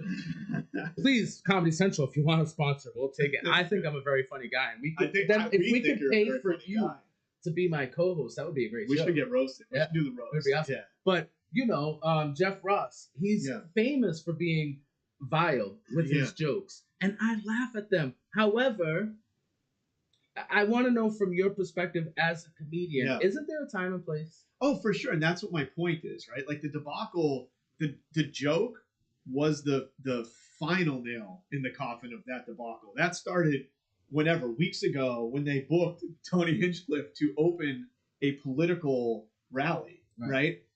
They know who he is. To me, it's like I likened it to like jumping in the ocean wearing a SEAL suit where there's a bunch of great whites and be like, oh man, I got bit. It's like, no kidding. Right. Like, right? You did a stupid thing. Right. So then something stupid happens after that. I think like, to me, the difference is this is a political venue, right? This is not a comedy club. Right. B, when you're doing a roast or when you're at a comedy club, I mean, you've seen me. I go at the audience a lot. Yeah. I'm not as aggressive as like Tony or Jeff or like I worked with Gilbert Godfrey a bunch. He was super aggressive also. Yeah, I did. Yeah. Oh man, he was the best. Yeah. I love Gilbert. He was the best. I miss Gilbert. Yeah, me too. Yeah. By the way, not his. I'm a voice. '90s kid, so you not get his real voice. I know. Super like quiet. He trolled me my whole life. Yeah, super quiet, subtle dude backstage. But his voice was his brand. Yeah. Yeah. My point being, at a roast or at a comedy club, there's sort of this, in my opinion, unwritten rule that like when you walk in, we're all in this sort of bubble of safety and comedy where we know kind of stuff can happen and we're all going to laugh at it. Right. When you're at a political... And if you don't like it, you can leave. Oh, for sure. When you're watching a rally, a presidential rally... Yeah. I mean, sure, you could change the channel, you can leave. There are options, but you don't expect to have something that's going to make you want to leave, essentially. Yeah, and like, I think the other scary part was not many people left. That's also very scary. Yeah. But I think like the unwritten rule, right, of like we're at a comedy place, we're all joking around, this is going to be a fun night, goes out the window when it's like this is a political rally where we want to hear your thoughts, ideas on the nation, ideas on how we're going to fix some of the problems that we have in this country, and you get that. Right. And I think not as a comedian myself, I don't know if you guys know that. No, I'm really not. But it would make sense in my mind that Tony Hinchcliffe would actually roast. That was pretty dope. Yeah, would actually roast the people running, right? Roast Yeah, well, Trump. yeah. Roast JD Vance. Roast the people. You know, maybe some of the lack thereof policies in the Trump administration, right? Wouldn't that be better than to his jokes are basically I don't know the word for it, but they're reiterating all the things that he has said and his base low key believes. Yeah, that's where it as goes far from as funny the to dog scary. whistles go. That's where it goes from funny to scary. And if I was ever in the position to do a roast at a thing like that, not only would you roast like the people that are on the dais or on the docket or on the stage with you, but also the people that make up the majority of the room. Right, which I didn't hear any white jokes. And that's what I mean. That's what I mean. So like you're kind of making fun of or picking on people that aren't there to defend themselves, which is a little bit weird too, right? I know that, and all the people who are technically the other side. Yeah, exactly. Yeah, exactly. You're roasting kind of your opponents, right? Which I think is strange. Example where I wasn't in a comedy club. I hosted an Indian wedding in Indianapolis, right? And it was like 500. Are you messing with me? I swear to God. It's Indian wedding in Indianapolis. And so that's the comedy behind it, right? So there was like 500 people there, and I obviously was the one that didn't fit in the room, and I said that. I said, "Wow, we're in Indianapolis. I didn't know there were so many Indians here." And like that could have been left, but that's because the majority of the room was Indians, right? Yeah. Like that's what I would have done in the roast, right? Is you walk up there and make a joke about how white it is in there, or how you know what I mean. Serious question. Yeah. You know how like, in Massachusetts, we're massholes or whatever. Like, Yeah. we're I don't know. They don't call Indianapolis people Indians. I don't know. I don't know. Like, you know what I'm trying to say? Yeah, Like, I didn't stay long different enough to get towns, like Floridian, like Indiana. Indianans. All right, fine, John. Yeah, it's not yeah. as funny. Cool, John. Yeah, all right. Yeah. Way to take the steam out of this. Yeah. Definitely not the comedian of the bunch. Okay, so yeah, we're roasting you now. We're the comedians. Yeah. Take a chill pill, John. Yeah. Literally. It's just an election. We act like someone's gonna run for president or something. But in a situation like that, so I've heard a lot of things throughout the week. Yeah. As far as accountability goes, do you feel? I'm curious, and I'm gonna let you know how I feel in a second. Of course. Really? Who? Shocker. Who? Do you think Tony Henchman should be taking any accountability for what happened because he was just doing his job? Yeah, so like here's the deal, right? If you're kind of not doing your job when the joke bombs, right? So like when That's a good point.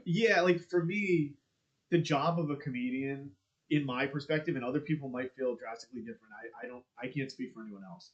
For me, the job of a comedian, I never want to hurt anybody. I never want to upset anybody. Right. And if I ever tell a joke that I feel like does hurt somebody, I would apologize because that's not my goal in comedy.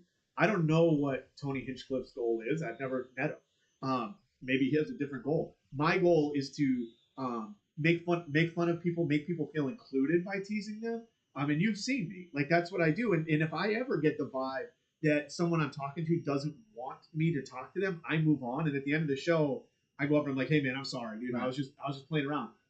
I even do that to people when I know they're enjoying it. Like I go up and like, "Hey, thanks for being a good sport, man. I was just playing around with you." Because like my goal is to make people happy. My goal is to make people laugh and like forget about the reality of whatever's happening in the world. Like when you see me, I want you to be like, "Oh my God, I had a great time. What a funny night. I forgot about the fact that my grandmother's in the hospital. I forgot about the fact that there's a war going on or whatever." So I think he should have taken accountability for it. I think the bigger bill falls on the guy that booked him. But like if I was him, I would say, "You know what, man? Told the joke. It bombed. That was not my intention. I am super sorry that it went that way." To be fair, they didn't bomb. Well, yeah, but it bombed. They loved it. It bombed. They loved that set. But overall, yeah. For the people who were the butt of the joke, if you will, that's what I mean.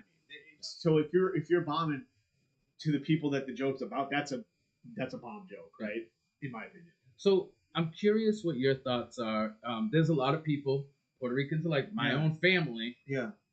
I keep side eyeing that camp. I'm so mad at these people. Like it's just so aggravating. I can't wait for the selection to be over. Just so that way I could just go back to being family again and not, I hear you. bumping heads with family. Yeah. Oh, it's just a joke. Why is everyone so serious? And it's not that big a deal. And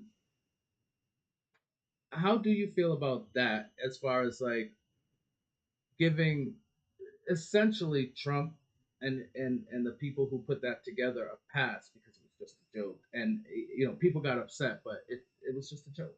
Yeah, I mean, I think everyone's entitled to their opinion, right? My opinion, if it was something about Irish people or Irish American people, I'd probably be like you. Like I'm a hardo. Like if someone, I don't know. I feel like if somebody called Ireland a floating pile of garbage, you would make a whole set out of it. That's my way of getting that.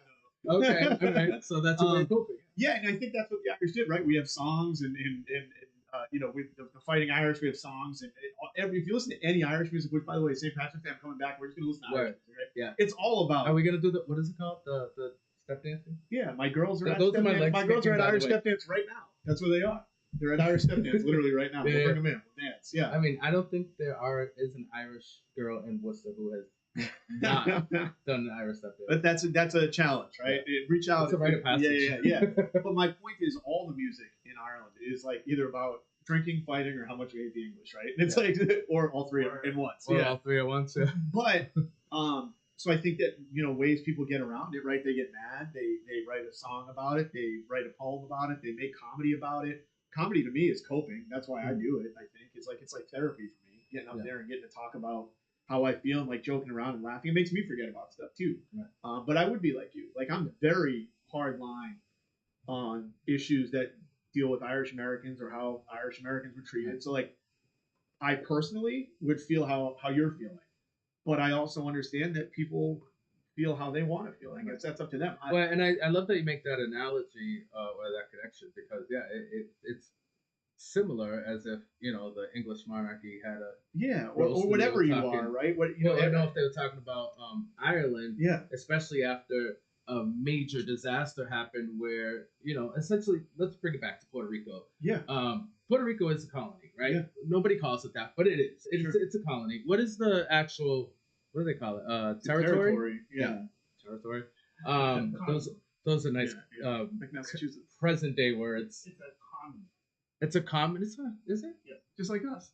Yeah. But we're also a state. Yeah. They're a colony, right? Sure. Because they don't have any rights. They're owned by. Well, the land itself is quite literally owned. It's tricky. It's not really owned by the United States, but if the Puerto Rico tried to do anything funny, the United States would step right in and be like, not so fast, little guy. You know what I mean? Anyway, the Puerto Ricans, when they come to the United States, or Puerto Ricans that have been here for a long time, are also treated differently, not like other citizens, right? For the simple fact that there's a language barrier, maybe a bit of an accent, things like that.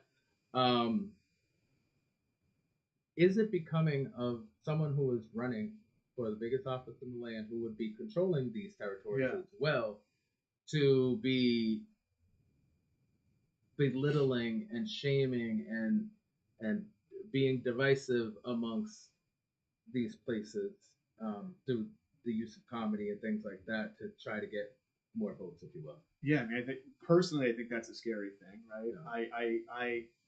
I hope that in the world and in the country we're moving away from stuff like that. But I don't know. I'm just one Irish comedian in Worcester. But like, I mean, it's 2024 though. You know what I mean? Like it low key feels like it's the same play, different group. It is, and I think like, I mean, when that's been going on since the dawn of man, right? It's almost like people have to feel better by putting other people down. That's just not my philosophy. You know what I mean? My philosophy is like, we can all rise together. You know what I mean? And if you do well, that doesn't affect me. If John does well, that doesn't affect me. As a matter of fact, that actually helps me when we all do well. You know what I mean? Yeah, absolutely. That's my perspective on it. You know what I mean? No. Yeah. All right. we're getting a little too heavy in here. No, I think this is good. I think this is good. I don't want to bum you up. No. I love talking to you because it's always a lighthearted, fun conversation. Yeah. And that's what I love about our relationship. Is Yeah. we always leave a smile on our face. For sure. I don't want to leave angry. Not every time. Should have me on last. Yeah, I should, right? Yeah, we're not going to talk about that. The order of appearance was, yeah. I got here, by the way, with like. Thank you so much for being here. The least gas in human history. Like, I don't know if I'm making it out of the parking lot amount of gas. You can siphon some of mine. I might have to siphon. I got you. I just filled up yesterday. So Nice. you can take about a quarter tank. Thank you, man. Yeah. That'll get me where I gotta go. You know? Yeah. That's what we gotta do for each other. We should be looking out for each other. This is exactly what we need. You know what I mean? And you know what? What's in this room right now is what America is. It is. It's me, you, and John. I was gonna say all from different backgrounds. But you and John. We got you outnumbered. Yeah, you guys gotta be outnumbered. But I'll tell you. You know, John and I, you know how close we are. Yeah, we love each sure. other. We tell each other we love each other, hugs, Yeah. all that good stuff. But we disagree a lot. Yeah. You know, we have our little, and I'm not saying in bad ways. Like he educates me. I you know, give him a little bit of how I feel. Things like don't that. get me wrong. I think disagreement is good. I It's- think it's- disagreement it's healthy, is right? necessary. Yeah. I think extremism on either end is not good. What I would like to see is everyone kind of come to the middle at some point, right? I was gonna start a thing called the "I don't give a crap what you do" party. Like I don't care. love it. I don't care what you do. I Right. don't care what you do, as long as like you're happy And you're not that's all- hurting people. Yeah, as long as as long as you're not hurting people. I don't Where care does what that you do. line Yeah. draw, especially with comedy? Like, when we say not hurting people, we mean like no murder, you know, different Yes, kinds of robbing assault, people. Yeah. sexual, Yeah, whatever, right? Yeah. But what about words? Because words, you know, sticks and stones may break my bones, but words Yeah, will never yeah. hurt me. It's the Yeah. biggest lie I ever heard. Because words, Words do hurt, hurt. yeah, so much. Right? So as long as we're not hurting people, where does that line draw for you? Yeah, I mean, for me, I guess it would be like in your own personal like bubble. You know what I mean? Yeah. Like, my point is like, if you want reproductive rights, great. If you want to marry a same-sex person, awesome. If you want to have a gun, great. Don't use it to hurt anybody. And if you don't, yeah, if you don't want any of that, that's fine too. just don't. Yeah, that's fine too. Why do you have to take it away from somebody else? Right. It blows my mind. Like, Yeah, that's right. when we're on these issues like that are so polarized, I'm like, bro, if you don't want a gun, don't buy a gun. Yeah. And I realized, by the way, we do need gun laws. Yeah, oh, for sure. Yeah. We need like sensible, reasonable like stuff. But you my know, point is like, let's come to the if middle. you're Let's at risk be, of let's be shooting someone. reasonable. Yeah. With everything. I Right. think we've lost all forms of reason. You know, I think that we need people that are running for office. Like I saw Robin here. She's great. She's amazing. She's awesome. I went to grammar school with her. Really? Yeah, we were to play together. Did you know that? That's we were to so play cool. together. Wow. Tortoise versus the Hare and Our Lady of the Really? Angels. Yeah. But and obviously you were the hare. I was Brainy Bunny. I was like we were in the wasn't Hare's there. Angels. You know what The I mean? Hare's Angels. Did you have leather coats? Yeah. Brainy That's Bunny. awesome. Yeah, I was That's like the awesome. smart one. You know, which is, I had to act hard. Yeah, A lot of you had to acting. pull Yeah. all of you. There's a lot all of of you. acting going on in that one. But no, I think if you're running for office, like you should be someone that doesn't want power, that doesn't care about power, that just likes people, that wants to help people, no matter Well, what. I always thought that's what people who were in office were there for. They were representatives of the people. Yeah, I think the power Um, gets to your head, right? yeah. When you have like unlimited terms and all sorts of crazy stuff. I think like for me, I always say this: it could never happen. I'm an idealist. Like if I was running and I was a Democrat, I would run with a Republican as my running mate and say like, hey, It you makes know what? sense. Let's check each other with Yeah. stuff and like let's run together and figure out. I'll listen to you, you listen to me, and let's figure out the middle. What's of the best for road. everybody. Yeah, exactly. So Kamala, actually, Yeah. that's one of her points that she's running on is that she is going to bring in at least one Yeah. Republican to her cabinet. I think that's smart. I think that's important. Do you think you know? she's just playing the Yeah, field? probably. Yeah. I think we're all playing the Pandering game to the right other now. side a Yeah, I little think bit. we're all playing the game right now. Yeah, I'd like to see like I think the two-party system is broken. I think that this kind of election has showed us that. This has been the craziest election ever, by the way. You had like the most exhausting. I feel Yeah. like Trump's been running for 10 years. he has. Literally. But you have like the craziest stuff happen. You had a sitting president like drop out of the race. You had like wild. That's never happened. No, once. It happened one time. Yeah, before, I it's believe. It's crazy. John, fact check. Sitting president drop out of a presidential race? This is the first time? Okay. It was crazy. Crazy, yeah. He's saying wild stuff too now, by the way. I know. Talk about all the Trump supporters are garbage. No, did you hear what he said today? Was that like spanking him on the ass? No, I missed that one. Did you see that, John? Spanking Trump supporters on the. He's like, they're the type of people who want to spank in the ass. Spank on the ass. Yeah. I was like, why? Just stop talking. Like, you stop. I mean, yes, but also that brings up the importance of the people behind you. Oh, I mean, and around you for sure. And this is I guess a great segue into who would have thought of spanking? Self-plugging. Yeah. So you don't go to spanking and say self-plugging. We do not want to make that joke right now. We do not want to go there. Right I didn't mean to do that. It just happened. Oh man, that's a great time to say no pun intended. Welcome to Tommy J Media. We've had to cancel Manny here. Oh man, wow. What was I gonna say? Oh, the dementia donation drive. Oh, there we go. That's what I wanted to talk about. Because one of the things that people with dementia have is they lose their ability to kind of censor themselves 100%, and things just come out. And so my point is, thank God that Joe Biden was removed from the race, because he wouldn't be able to last another 4 years. Yeah. And it's so sad to see someone in cognitive decline. And I'm not joking anymore. I'm being very serious.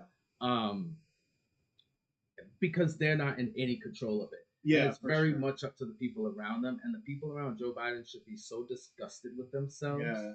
And I mean the direct people, like his wife. Yeah, it's I would never let my parent. It's like, man, just you know what I mean? Yeah. Well, my grandmother had dementia. So Greatest Grand Productions, my production company, named after my grandmother, who had dementia, and she went into the dementia ward out in Sterling, and it was sad to watch someone because she was so. She was still funny until the end because she was just a funny person. But yeah, it's tough. It's tough to watch that. But you'd never I never want to put her out on a stage and be like, hey, go. And then not to be funny, we're sitting here laughing about it. Could you imagine somebody sitting on a podcast laughing about your grandma? Oh, for sure. You know what I mean? That's heartbreaking because they have no control over it. It's like making fun of somebody because they have black hair or black skin. 100%. Yeah. What's up? Or red, you heard that? Or red hair. Yeah. Talk about people who get made fun of. So I asked John earlier. Yeah. Is the whole ginger thing? Is that like because I was making a joke about the redheaded stepchild. Is that racist? Yeah, right. That's tough. Yeah, it's tough. Yeah, it hurts me, but I can't say it's a little colorist. I had a whole thing though where I was like, I had this whole theory. It's not even really a joke or a bit. It was just like a thing in my head that I've noticed is that I'm like an alpha ginger. Yeah. So I've noticed when I'm around more redheaded folks, they look up to me.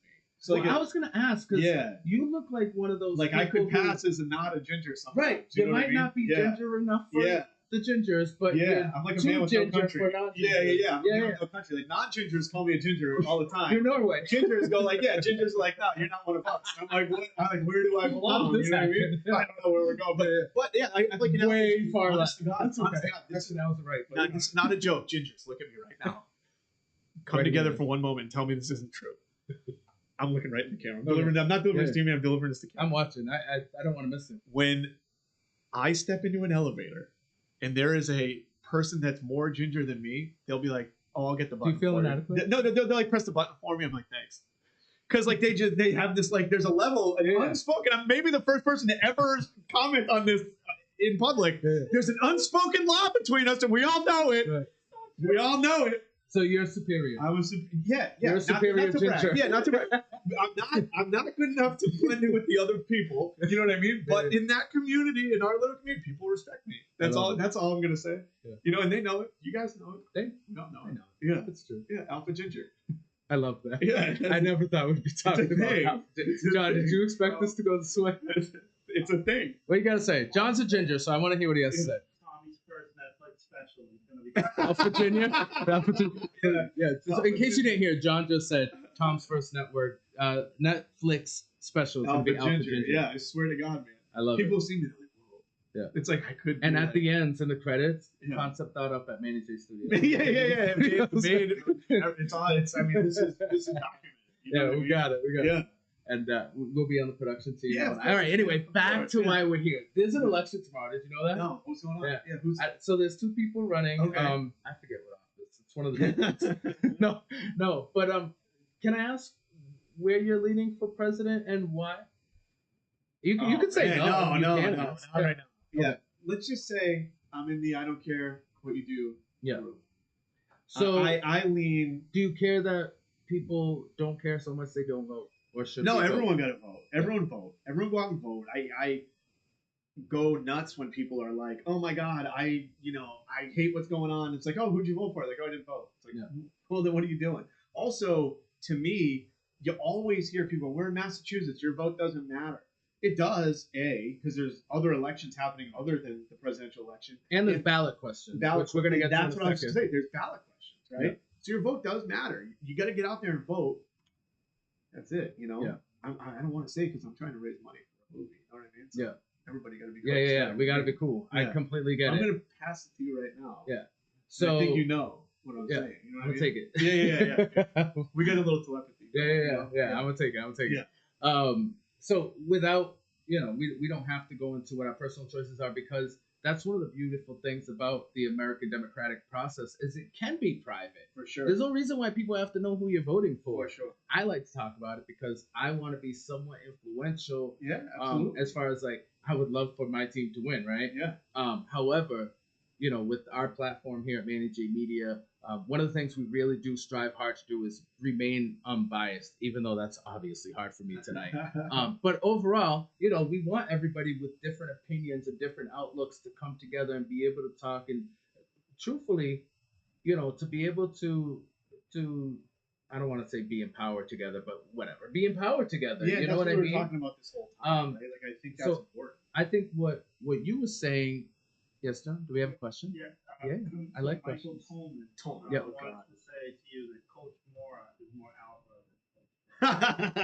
alpha. So Tolman, do you want to repeat that? Yeah, so Tolman just said that Coach Mara is more alpha than Coach Tom, just fellow Ginger. Yeah. So we coach Seven Hills Special Olympics flag football together. Nice. And I love that we can have a woman be more alpha. And Tolman, yeah, she knows. And if that's that's too funny. By the way, we're playing at Gillette Stadium Saturday. Seven Hills Special Olympics flag football. Really? We're in it's like the regional tournament. Gillette Stadium, the Sharks, the God. Spartans, and the Shamrocks, all playing at Gillette for trying to take home medals at the Special Olympics. Yeah. Now that's something to look forward to, it's and I'm not super even cool. making any jokes right now. I'm so serious. Yeah. I think the Special Olympics is one of the best things in the world. Those kids are so, like, it's crazy how like super competitive they are, but also not competitive at all. They're so happy just to be there. You know what it is? You know what I'm saying? It's what competition should be. It's friendly competition. Yeah. And they all cheer for each everybody other. picks It's everyone crazy. up. Everyone picks everybody Or up. we We're all there. We're all there, and we all want to win. Yeah. And that is a fact. But when someone goes down, everyone picks them up. When someone scores, everyone cheers for them on both sides. Yeah. And that's what it's. And really how all cool about. is it that these kids get to go play at Gillette Stadium? Unbelievable! I'm excited. Yeah. I'm Are excited. you gonna play? And I'm coaching. You can just say you played at Maybe I'll Gillette. suit up. Yeah. Well, actually, I don't know. Coaching at Gillette Stadium. Pretty cool, right? Yeah. They might be looking for a put that on your coach. resume. They might be looking for a coach. You never know. You know what I mean? You could be the next. Yeah, Bill that's what Belichick. I'm saying. And then the Patriots will start winning again. That's what They I'm have saying. Tom Doyle. Right? That's what I'm saying. Alpha Ginger. The Alpha Ginger. You never know. All right, we're running out of time. I really want to ask. I know. I asked you last time to come back, but I didn't mean for this. So you got to come back another time. I will. Because we have fun. And I'm not John. I'm just saying. I'm pretty funny with this guy. We got to think. I think. We got to think. I'm just saying. We can make something work. I don't know. I said I booked him. You did. All right. Thanks, John. That is 100% right. Ballot question before we go. So the first question, I don't know if you watched the beginning of the show while you were I didn't see the making your whole way thing. over here. I was driving with no gas. Right. And you weren't trying to drive and you look don't at your wanna phone do at the that. same But time. when I because got that's here, I dangerous. started watching. Right. Thank you. I appreciate you being safe. Yeah, of course. Consuming Manny J Media responsibly. As we all should. Yeah. If there's anything we take away from tonight, it is please consume Manny J Media at all times when responsible. Responsible. Yeah. That's right. Okay. So the first ballot question is auditing the legislative branch or the legislature. Yeah.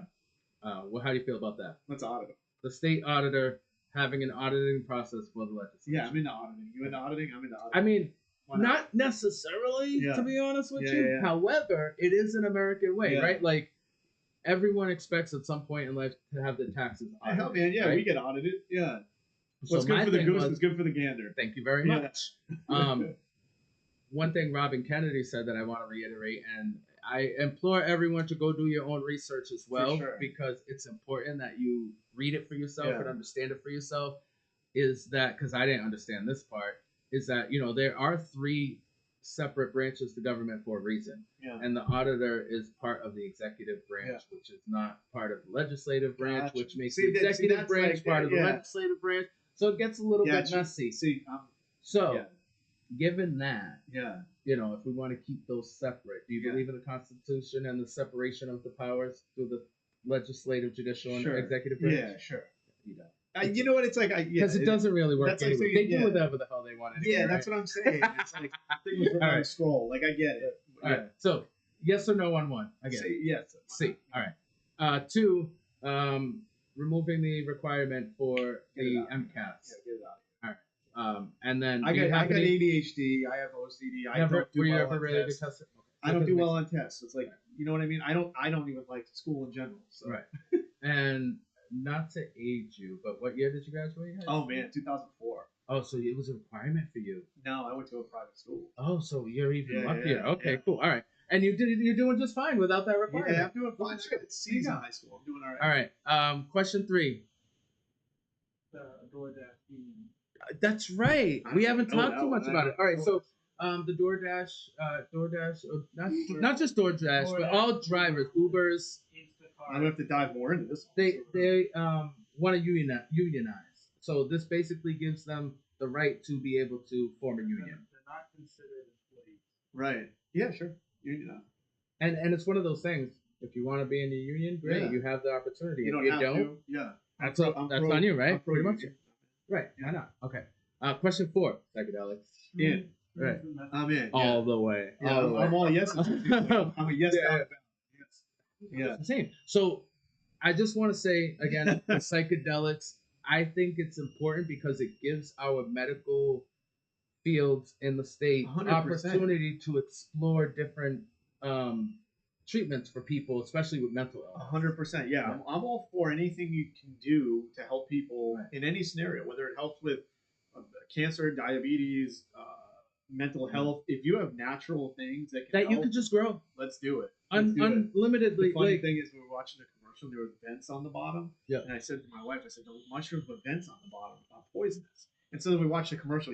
6 months later, she said, "Oh my gosh, you said those are the poisonous ones." I said, "They are. Why do you think you trip balls when you take them?" That's why you don't put them in your cooking. that's why you don't. They are poisonous. Yeah. Or I mean, depending on what time of night you kind of have, what kind of night you maybe want to eat them. But it is for mostly scientifically and medicinal purposes. Yeah, oh no, for sure. Yeah, it's not to trip balls. Right.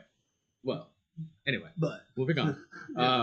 I'm a yes. So yes, Yeah. question 5 is the tips. Oh, for- that's tough, right? Okay, That's right. So yeah. I initially said yes, and I'll tell you why. Yeah. And I'm curious to what you think. I said yes because one, I used to work at Denny's, and Yeah. none of my coworkers were happy at the $2.63 an hour we were making back then, plus tips, Right. because at Denny's, especially from the 5 to 10 shift Right. on a weekday, you don't really make much tips, and so we always wished we kind of had at least minimum wage. Right. That was my experience. Was it the Lincoln Street Denny's? Yeah, yeah. Yeah. Isn't that terrible?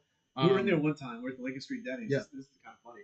And we were waiting, and they came out and they said the Murphy Dwyer party, and I looked at my buddy Aaron Murphy. I was like, I think that's us. I think we're the Murphy Dwyer. Must be us. Yeah. They could just We all walk get up and like, all right, you two. Yeah, you can guys. see. Yeah. Oh, we got a whole bunch of them. Just can't see them. So, and then the other thing is, Don't have to act like you don't know who we are. I hear a lot of people, there's people that don't tip enough. Right. So, there's an inconsistency with, how wait staff are reimbursed. Compensated, Compensated. yeah. Thank you for their time, for their talent, what have you. Yeah. I feel like, prices are gonna go up always anyway. Right. So I'm not really too concerned about me burdening the cost of you having to pay your waitresses because that's life in America. Prices always go. And then I don't feel the burden to make sure. Like I'm already paying 18% tip. Right. Like, You're what do an you? So 18% add that guy? I'm a 20% 18%. guy. I'm definitely not. No. You know what? 20%? No. Yeah, I'm at 20%. No. Like minimal. Even if I It get depends. even if I get bad service. It depends. So if I pay $10 for my meal, then I'm paying 20%. Yeah. $2 tip is Yeah, reasonable. yeah. But if I'm paying $100 for my meal, and there's only two of us, and it's because your restaurant is dumb expensive, I'm not giving you $20 because your food's expensive. No. See, I'm like 20 minimum. I feel bad. I'm a people person. I'm like, no. I'm like, they were terrible, but it seems like a nice person. And unfortunately, the thing is too, like sometimes the people that I'm only paying $10, for the meal and a $2 tip are working harder than that $100 meal. Yeah. For And I get a much bigger plate. You get a $100 meal, you get a little French portion. Anyway, I don't know what I'm gonna do on that one, to be honest. I was originally yes. Yeah. But I'm being swayed to no by a lot of people who are like, I don't work as a waiter, so it doesn't affect me. Yeah, but I know a lot of people who are in that field who are saying, no, I think it's gonna be a no. So I'm gonna listen to them because it's that's their what I mean. life. It's their lives and like small businesses and stuff. I think I'm going no on that one. And So if they don't think it's broke, it's not up to me to fix it. Yeah. My man Tom. It's so great Always to a have you, pleasure, brother. man. Thank you so much for joining me. I appreciate you. Do me one more favor, Yeah. just plug or don't plug. Shout out what's happening on Saturday. Yeah, don't plug yourself. We're not Do not plugging plug anymore. yourself. Yeah. What's going on Saturday? Oh yeah, Saturday, Seven Hills. We're playing at Gillette Stadium for Seven Hills Flag Football Championship, New England Championship. And how can people support you, Hollywood, the show, Yeah, and follow all me. the great things you got going Follow on? me on Instagram at Tommy J Jay. Tommy J Dwyer. Not that'd be super J-A-E, helpful. J-A-Y, I I like was thinking that it's like Manny J, Tommy J, Hollywood, Hollywood. We got a lot of parallels We do. happening. Yeah. We're gonna make this is gonna. Yeah. You guys are looking at the beginning of something big telling here. you. This is We're classic. about to take We're over. a classic What's tag the- team, you know? That's right, Yeah, man. I appreciate you so Thank much. you. Thank you so much for joining me. And thank you guys for hanging out with us. We got a couple more people coming. So hang in there. And we're going to take you to see some more fun stuff in between our next guests coming on. But until then, it's your boy, Manny and Tommy J. Dwyer. And this is Manny J Media Election Eve Special. We'll see you real soon.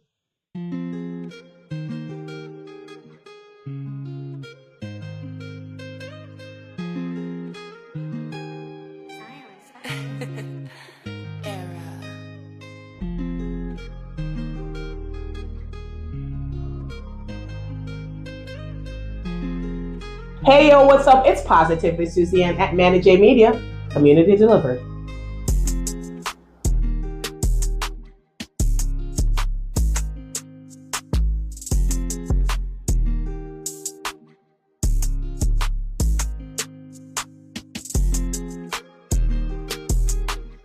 Heyo, what's up? It's Dr. Sharon McLean right here on Manny J Media, Community Delivered.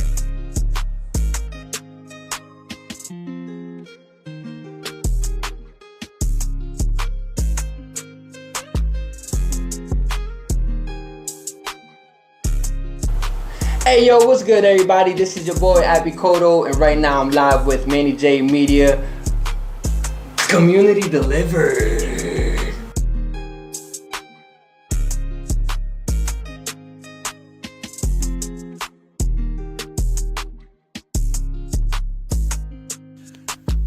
Hey you, Worcester, what's up? This is Cornelius Shea coming to you live with Manny J Medina, Community Delivered.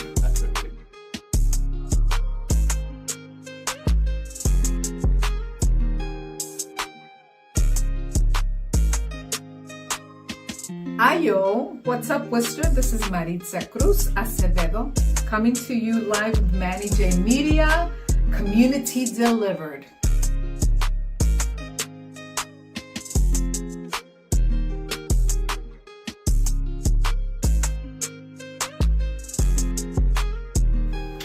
Hey yo, what's up, Worcester? This is Armida coming to you live from Manny J Media, Community Delivered.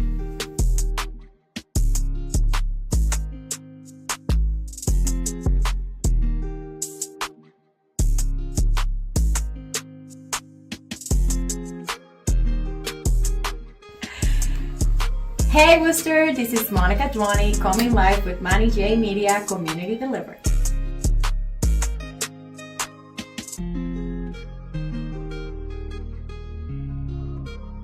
What's up, Worcester? This is Kevin Brunton coming to you live from Manny J Media Community Delivered.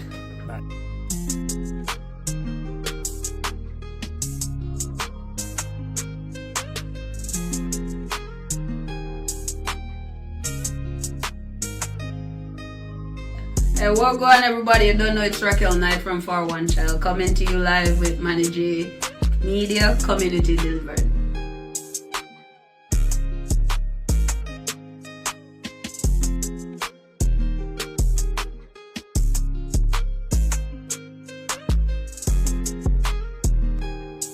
Hey yo, beautiful world, this is John Wayne coming to you live with Manny J Media, Community Delivered.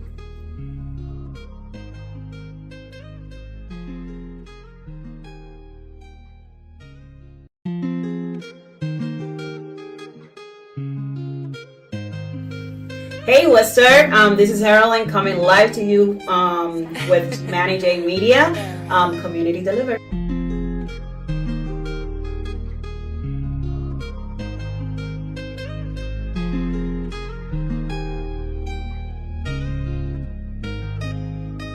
Hey yo, Worcester, what's good? This is Natalie Rodriguez coming to you live with Manny J Media, Community Delivered.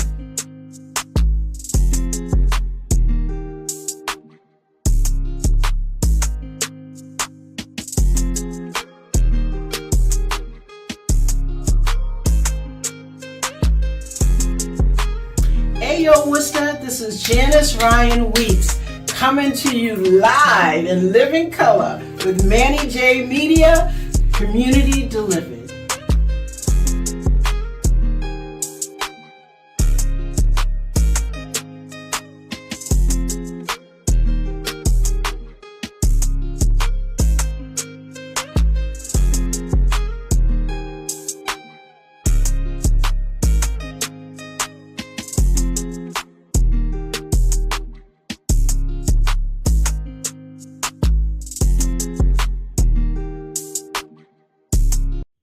Hey, yo, what's good, everybody, and welcome back to Manny J Media's Election Eve special. I am back with my boy, Mr. Tom Marino. I love you, man. It's great to see you this week in Worcester. I'm so happy to have you here. You are our mentor, not you, sorry. Mentor. This week in Worcester is Manny J Media's mentor. This week in Worcester is what got me into journalism, I guess, if you will. One of the first commentaries I've ever did on radio was This Week in Worcester, talking with you and my man Pat Sargent. Yep. Going back to the glory days at Unity Radio. So it's such an honor to have you here tonight, and I love that you and John have a weekly show that we not only can you catch on This Week in Worcester on the website and on social media, but you can also catch on Manny J Media's social media. John, is it on our website as well? Sometimes. When John remembers to put it on the website, it gets on the website. Oh, because I know I don't I don't put it on. Listen, I'm way behind because you got to download it, upload it. Yeah, it's a lot. Yeah, and especially you guys do it at like what 8, 9 o'clock at night. So by the time you're done, you probably want to go to bed, not post things. Yeah, we do 8:30 every Sunday. Yeah. That's why I do it live, because all that post stuff and putting it up there. Yeah. No, I mean I want them on the site because I don't know, for some reason somebody wants to go back and look at something. Trying to just be transparent with what we've done, but I mean it's just the time of upload, downloading, uploading, tagging, and all that stuff. Right. All right. So John did a lot of great work in pulling this show together tonight. When you like a rock star, you just show up. I literally, and you know what's funny is that's all he ever expects of me. He's like, Manny, stay home and take a nap, and then when you come here and I need you to talk for 4 hours, do that. John, you want to do some? So here I am. John, you want to do some of my work? I can Actually, do that. It's 3 hours, not 4. My mouth is off, but yeah, right. John, I mean, He's the good one enough. thing about John is he loves Manny J Media. It's his baby.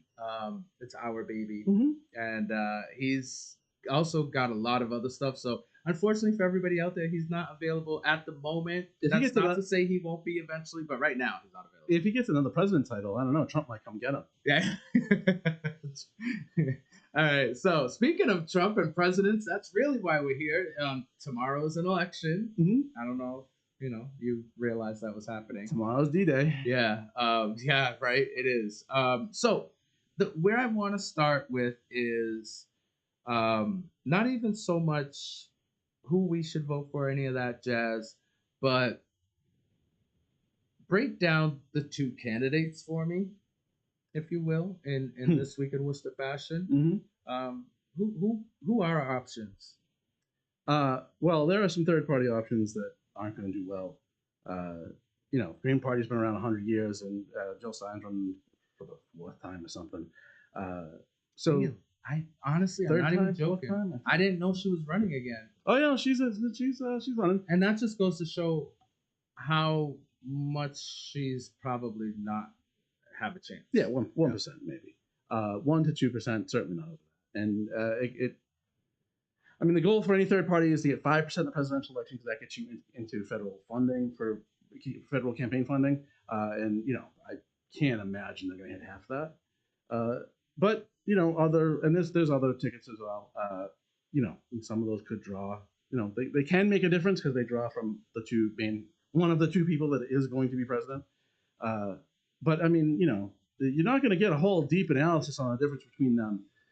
For me, the Democrats the Republicans are a psychotic right party, and the Democrats are a center right party.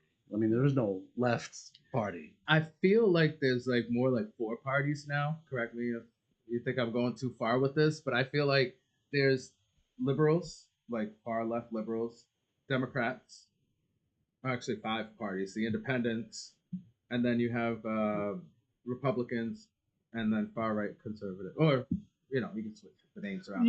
Right. You know what I'm saying? Like it's not even like before there was the parties were polarized, right? So you had the Republican Party that was either conservative or liberal, and then you had the Democratic Party, which is either conservative or liberal. Yeah, well, I mean, we don't need to do a whole history lesson right now. Because there was a so-called party switch at some point, and it was really with civil rights, right? And because at the one point, Democrats today were actually Republicans at one point. I mean, they were as far as what their title was. Yeah, I mean, you can get into there's a lot of nuance there of what they agree with of the issues of the time. But yeah, I mean, the Democrats were the party of slavery, up until the end of the Civil War. Yeah. And then, or even after that, through Reconstruction, and then, basically the Civil Rights Act caused kind of the new split in parties, right?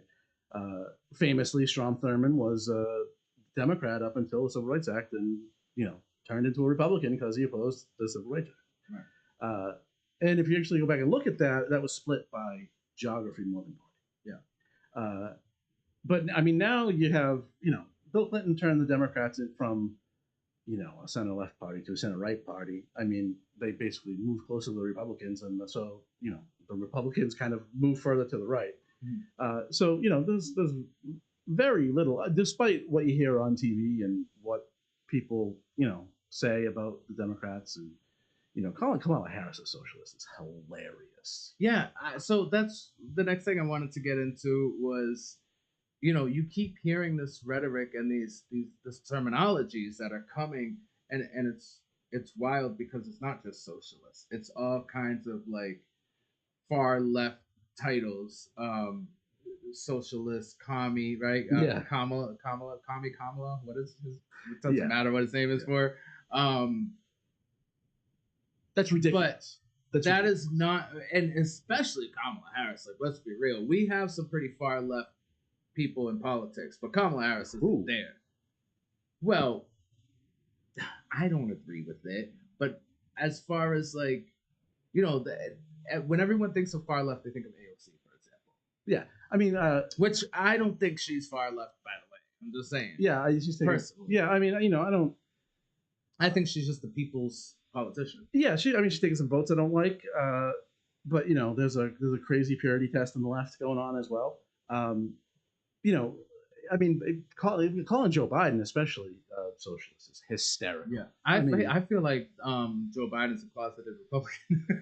He was probably he was one of the most conservative Democrats during his time in the Senate, which is why Obama chose him as a running mate. I'm sure. chose an old white guy. It made perfect sense for him to get it across the finish line. Pick somebody safe. To have someone that appeals to the masses. Yep. Yeah. Pick somebody safe. Which was, probably the smart political move. So yeah, they haven't done anything that's been crazy left wing. Everybody uses Bernie Sanders as the American left. What is crazy left wing? What are they thinking is going to happen in this country? Like, for me, the only thing the left does is yell at each other. Socialist programming, as far as like providing like food stamps and things like that. Programming money to run those programs, healthcare, like shit. I'm sorry, stuff that I think no matter what party you're on, you're gonna want in case economy. You have a mixed economy because we have things like Social Security and food stamps and stuff like that. And so the fight is really over what the mix is, and all of these labels that we throw around. The Democrats have become, since Clinton, a very corporate-minded party. So now we have two of those, and that's the two parties we're allowed to have. That's really the situation. But the idea that so essentially, politicians who put money over people, economy over people. It is. I think that's what it feels like. I think an extension of kind of trickle down economics. If I always phrase it as Ronald Reagan told us that if we ate the scraps that fell off the tables of the real people, we were real patriots, and that's how the economy would be great. And the economy is absolutely cratered since that stuff came into the kind of mainstream. But this idea that there's any like real left in America is funny. Yeah. Actual socialism is supposed to be workers' control over the means of production. But you have to have a mechanism for that, and that becomes, the government's control over the means of production. At least how it's played out in the history that we have to view it in. There's obviously potentially inherent problems with that. Like I'm not I consider myself left, but I'm definitely not a socialist. Right. But safety net programs are good. Calling FDR a socialist even, and when during the Depression, all of these programs they were just propping up and constantly. It was still not social. Yeah, and I think when people use socialism in the sense that they're using it is like almost like a slur, right? Yeah. And then absolutely. When you think of socialism or communism, you think of 1950s era Russia. Yeah. Right? And the 60s when, we were basically at war with USSR power. Yeah. And so they're using that as a fear-mongering technique to say, oh, these people are going to be like Russia and, or essentially that type of government or control over people where, we're Americans and we love our freedom and we love our guns. And if you love that, you can't love socialism. Right. Yeah, it's a totally wedge issue. It was kind of a culture issue at the time. The idea that the Soviet Union ever reached anything remotely close to, the ideal of socialism didn't happen. It was really a version of state capitalism in a way. It was much more planning of the economy than we do here. But this is a much different version than that. But really, state capitalism and state-driven capitalism, right? It's all essentially controlled by policy, and by manipulating or changing policy, you can, we've seen it. If you look at the distribution of new wealth over the last 40 years, it's all basically gone. Yeah. I love that you bring that up because one of the things that a lot of people say when deciding who they're going to vote for, a lot of people, they want to vote for Trump because they feel like during the Trump presidency, the economy was a lot better. And John, again, I know you're back there if you can hear me, and you please feel free to correct me because this is just all in my head and, sometimes it's not always the truth, just what I think. Tend to think that Trump's economy was good because Obama left him with a good environment, so he came into basically a level playing field, if you will, like just a nice clean whiteboard to work with, right? So he didn't have the economy that Obama came into after the George Bush presidency, right? Yeah, I remember Obama took the presidency basically in the middle of Wall Street collapsing. Yeah, right. $2 trillion disappeared in 2 days, which had nothing to do with Obama or his presidency. No, and probably had nothing to do with Which a lot of people Bush. do blame. That's the part I wanted to get to. Yeah. So then you got the Trump presidency. COVID happens, right? And the world just goes to hell in a handbasket. Right. Then you get Biden in, and now Trump is essentially blaming our current economy on Biden, which it just can't be. So can you help me understand that? Because I don't really know. I'm just so guessing. there's not like a formula, like, you change economic policy and this many days later, you see the effect, right? This just doesn't work like that. Essentially, and this applies to really any president, like you're going to have a years-long lag until you kind of see the effect of those your policies. Of those policies. What did Trump really? Trump bots will give you a whole list of things that they accomplished. Can they? They claim. Can they though? Because I'm a big YouTube fan. In case you guys didn't already know, that's probably the worst place to get news. Well, it's not news. I see a lot of people that go out there like I do. Mm-hmm. So journalism, and if you don't respect my journalism, then that's not what I said. It's fine. That's not what I said. Don't be. But they go out there and they talk to people, just randomly in the rallies and stuff, and they ask them straight up, what has Trump done? And they can't really think of anything. Right. So I think there's a lot of people, and I always say, look, like I study this stuff. Like this is what I chose to do. Yeah. Like this is what I do is study this stuff. That doesn't mean I'm smarter than you. It just means I spent more time. Right. Right. My conclusions could be totally wrong. So it's not necessarily about being smarter. It's about dedicated a lot of time to try and understand this stuff, because when I write about it, I need to understand it so I can help you understand it. Right? And you read multiple sources. Right? Yeah, of course. You do all your research and stuff. It's important. I just want people to know. Like, I'm asking you these questions because you're a trusted source in my eyes. Yeah. No. You should read stuff from all over the world. But I don't like to read. Yeah. Well, tough. That sucks. There's a lot of things I don't like to do that I got to do, like get up and go to work every day. Right, exactly. So so there's definitely a lag time between policy goes into place and the time it takes before you actually see its effects. But what did Trump get done? He got done a huge tax cut, not for us, right? We got pennies, and people with whole bunches of money got lots. Well, a lot of people will argue we got the stimmies. Yeah, on the COVID stuff, and I'm generally supportive of that. I thought personally, like things like that, like the stimulus checks, even though Trump signed off on them, really, they were a product of Congress. Yeah. So why does Trump get credit? Well, one, he signed it. Yeah, first of all, he made sure his name was on the check. But I think we kind of, just in general, want to look. This stuff is really complicated. That's where I was going with spend time on this stuff. This stuff is really complicated, and it's easy to look at the guy in charge and say him. Right. For better or worse, right? Good or bad. But Biden signed as many stimulus checks, or actually more, right? Did he? It was a bigger check. Yeah. And so how come Biden doesn't get that same credit that Trump gets? It blows my mind. Because nobody actually is in love with Joe Biden. I know nobody really does like that. It was he was the anti-Trump. It was I think generally responsible policy. Stuff I don't agree with for sure, and stuff that didn't go far enough, and stuff that they wanted to do that they couldn't get done. Do you think that's where we are right now, just like the anti-other guy? Because I feel like Obama was kind of like the anti-Bush. It's hard for me to say because I don't get excited about these people. I'm not excited about Harris. God help us if she doesn't win. The bottom isn't going to fall out of the world if she wins. Will there be some dramatic shift in policy? Obama said it at one point. We mostly agree on stuff between the Democrats and Republicans. Yeah. And so, we're getting at the federal level, especially, with this very narrow view. I think the only thing we really disagree on is who gets to run the office. Because truthfully, we all do agree, that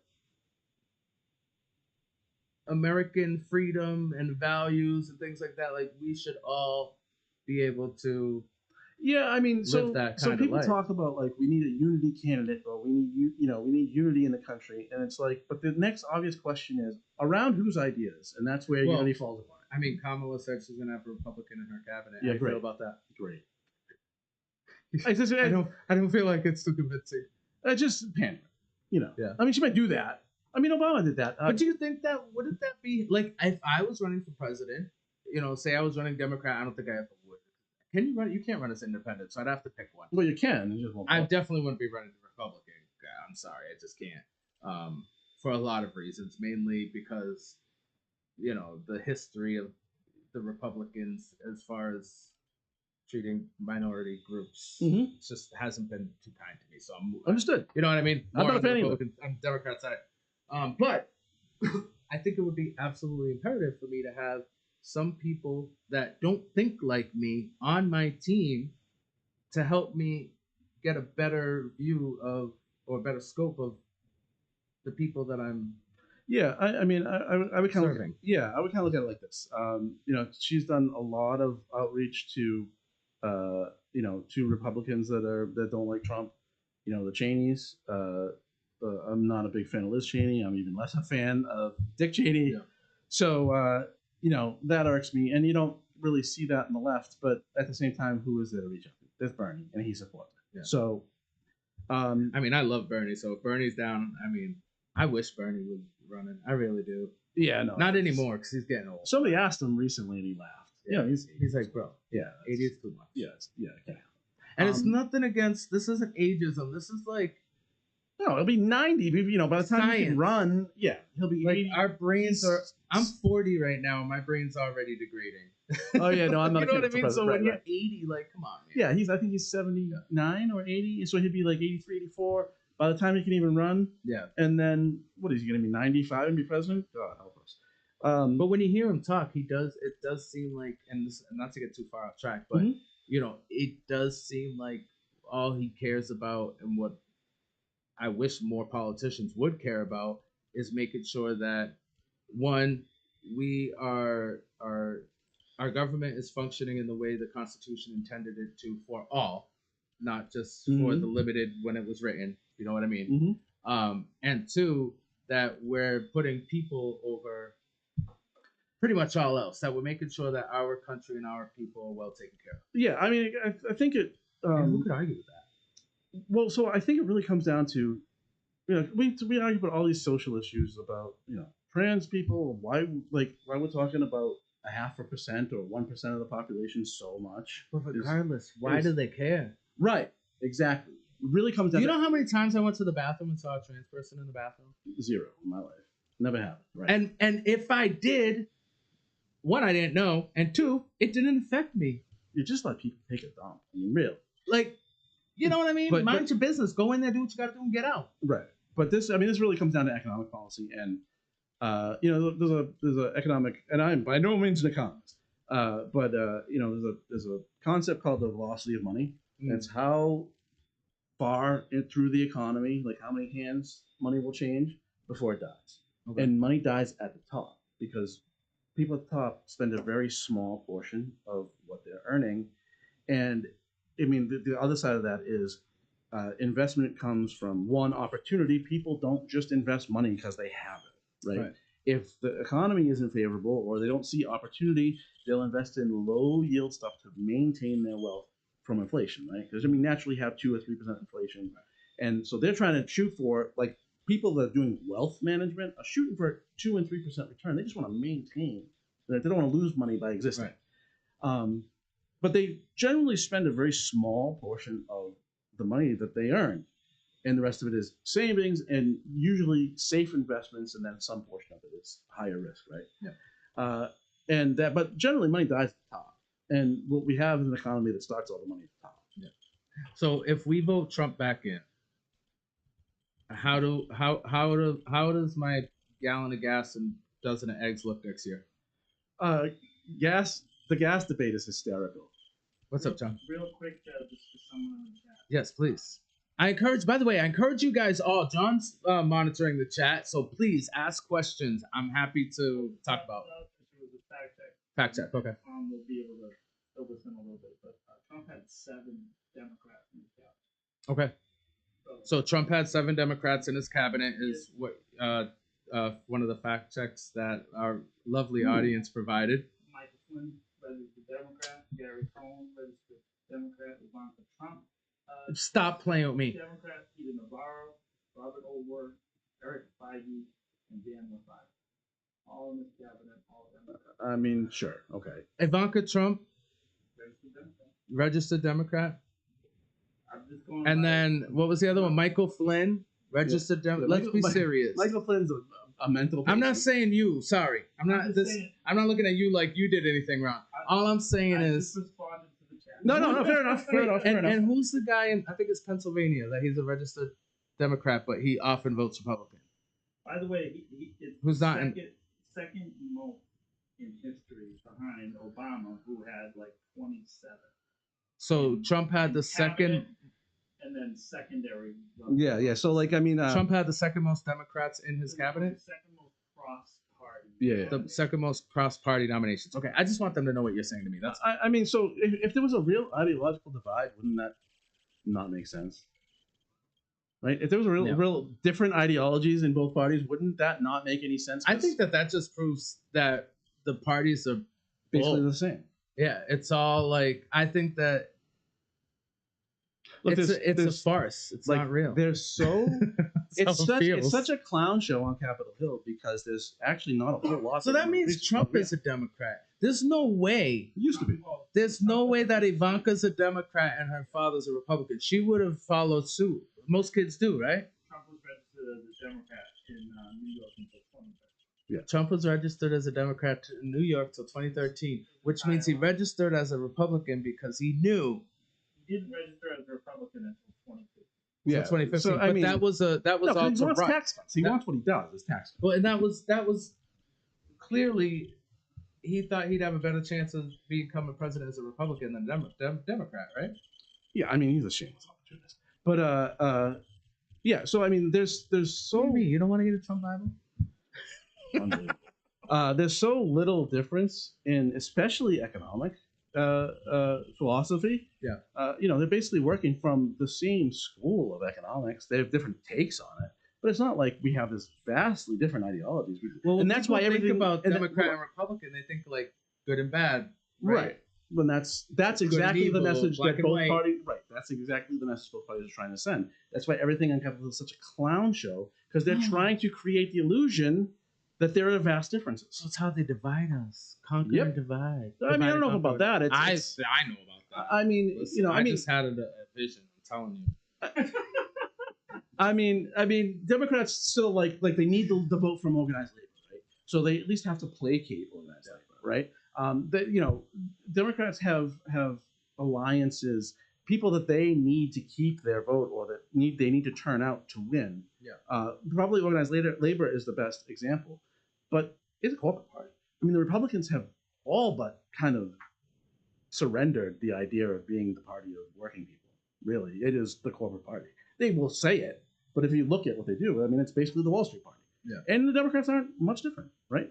So that's why everything's Republicans is like LLCs and Democrats is nonprofits, but they're all business. That's how I look at it. I don't like that analogy. Because I mean, there are nonprofits that try and do nonprofit things. But there's not a ton of difference, right? Yeah. There's not core fundamental differences. What taxes should be, how it's about gradations of policy, right? Yeah. It's not like there's anybody out there with a wholly different philosophy. I mean, they're working in what we call capitalism, which it's not. It's a very state-managed capitalism. They're kind of all working within the same paradigm, and that's why we have these idiotic things that happen on Capitol Hill, or the social issues, right? That's why we talk so much about social issues, because that's how they differentiate. Yeah. And if they can't look the same, they have to look different, right? They have to at least pretend to be the other option. And that's not, there's 526 people in Congress and in the House, and another 100 in the Senate, and so that doesn't apply to all of them. There are differences between people for sure. But I mean, in general, Obama said it at one point. He said, we agree on most things. What we disagree on is a small portion of things. He's absolutely right. So does it really matter who our president is? Because I feel like at the end of the day, most of what happens and what's done and decided in this country is between Congress and Senate. And the president is just kind of like the pretty figurehead who the world sees sign the bill, or you know what I mean? Big money wins the show. That's why there's so many lobbyists, and the continuing push to just beat down any regulation of campaign finance. These people want to give as much money as they want. to. So regardless of which president we got, it's pretty much going to be business as usual. In the broad scope of things, for sure. I mean, there are certainly differences. Harris has talked about the small business tax credit. I think is a good idea. I've said for a long time that like the unlocked potential in the economy is all of these like sole proprietors, person one business that does it as a hobby, and helping them unlock the ability to one do that for a living and two, hire 1 or 2 people. I mean, we have millions and I forget the numbers. There's a huge number of businesses, probably many of them inactive, right? But there's a huge number of businesses that's just one person. And if you can find ways to incentivize them to get to a place where they hire a couple people, us, There's 4 in this. Yeah. In this one little space, we have 4 entrepreneurs who are struggling. I mean, we do the best we can. We do news for a living, so we're never going to become millionaires. But the point is, we chose suffrage. I mean, for the suffering, for the greater good, right? Yeah. But we could certainly use a tax break. Yeah, I mean, but what comes with that, right, is a tax break for the people who have the money. And yep, they pay an enormous portion of the taxes because what? They have all the money. They have an enormous portion of the money. And so the fundamental problem, in my view, with the economy is all the money starts at the top, and that's when money dies. Yeah. And I mean, that idea of the velocity of money, that's old. I didn't make that up. That's old, very old, kind of concept in economics. Yeah. It's so complicated. It's so crazy. So there are differences for sure. Him being an unrepentant a-hole all the time. Yeah, so that's what I wanted to bring you to next is an unrepentant a-hole. That's what I wanted to bring you to. The difference is what we're about to talk about is more surface differences. What we just talked about was the actual differences. So on the surface, even though that's the bigger portion of the iceberg because that's how people are voting. You just described Trump as an unrepentant a-hole, which I love that. Why are people still voting for him? And a lot of people, like people you wouldn't like, blacks. Latinos, the numbers with black women, the numbers with black men are really high, and I can't explain it. Why do you think they think they should? I mean, like there's a. You think they're kind of lost in the sauce, like in all the rhetoric and stuff, and not actually understanding who it is they're putting into this office. For anybody, right? That working class people working to one job more than full time, or maybe 2 jobs, or whatever. Again, you and I spend a stupid amount of time on this stuff, and most people don't. Rightfully so. They're doing the thing that they do, right? There is a portion. I don't like to frame it all as all Trump supporters are racist. I don't think that's true, but there's a portion there. I think there's some cost. I think it's sort of fanism, right? It's like that's my guy. Looking at it as Sunday afternoon when you root for your team, they're rooting for the team. That's what it feels like. It feels more like who's gonna win the Super Bowl than who's gonna be president. And that's what look, it feels it's like. not My like team's gonna win, not yours. It's not like there's not people that are Democrats are the same way, right? They just go and fill in the circle next to the D. So I'm not all go one way. But yeah, I don't get it. There is my life was better when he was president, and so I want that back. Because there wasn't this whole, inflation period that we went through that's, was brutal on all of us. But I mean, that's not, you're not getting that back. I'm curious because when I think of inflation, I don't blame it on the president. And yes, that means I don't blame it on President Trump. Right? Excuse me, ex-President Trump. Ugh. Yeah. So here's what actually happened. Right? I blame it on COVID. Right. Here's what actually happened. Which has nothing to do with politics. Right. What actually happened was everything shut down, right? Except for some businesses. And so they gave people money, right, the stimulus checks to prop up those businesses so those people wouldn't lose their jobs too, right? So it's kind of let's keep what we can. But like when the economy restarted, it was like, okay, we're open, basically, right? And now we need to pay all that money back that we borrowed. It's not only that, it is that all these companies that make, ship, produce, whatever, whether it be planes or ships or ground, all that stuff had stopped. Yeah. And so we told everybody, okay, you go outside again, and they all went out and wanted to buy stuff, and there was no stuff to buy because all these companies had stopped too, right? And so there was this long lead time to get all that the supply chain back in motion. So stuff was being delivered at produced at the rates they were, and then delivered at the rates they were. So when there's left stuff on the shelf, you pay more for it because what nobody wants is for you to go to the store and there not be anything. Right. And so they raise prices. Wasn't any toilet paper? Do you remember that? Yeah, it was like 3 days or so, but it felt like the world was burning. Right. It was crazy. I mean, better. You can't live in a world without toilet paper, man. Better examples in the 70s when the Saudi oil embargo, there was less oil, so they jacked the prices up, so you'd be incentivized to use less of it, right? Yeah. I mean, it's simple kind of supply and demand stuff. But when okay, everybody can go outside again. I mean, there was nothing to buy. Well, really the inventories were short, right? And so prices got pushed up to try and stem against shortages, and greedy companies. But supply has, well, it eventually did meet the demand, right? And we're there now. Yeah. Inflation is at a reasonable place, but I mean, you're not going to get back. But the reason why is because, let's be real, greed. American corporate greed. Prices don't have to be the way they are. You know how I know that? Because during COVID, all of a sudden, we had all these resources available and able to literally give away for free. So if we could do that, then prices don't need to be as high as they are. Rent is ridiculous. Like, I remember my son was 6 years old. He's 16 now. So literally just 10 years ago, I was paying $800 for a 3-bedroom apartment on the first floor of a beautiful 3-decker, hardwood floors, historic, the whole nine. $800. Now for that same apartment, 25. 3 times as much. For why? Yeah. For why? Well, because we have a baseball park? I mean, people help me. And I don't understand it. I've criticized the city for this too, and kind of greed. Their especially with development being the new development being the way we're going to bring down housing prices, and so we'll give all these tax breaks to incentivize developers to come in here and build stuff.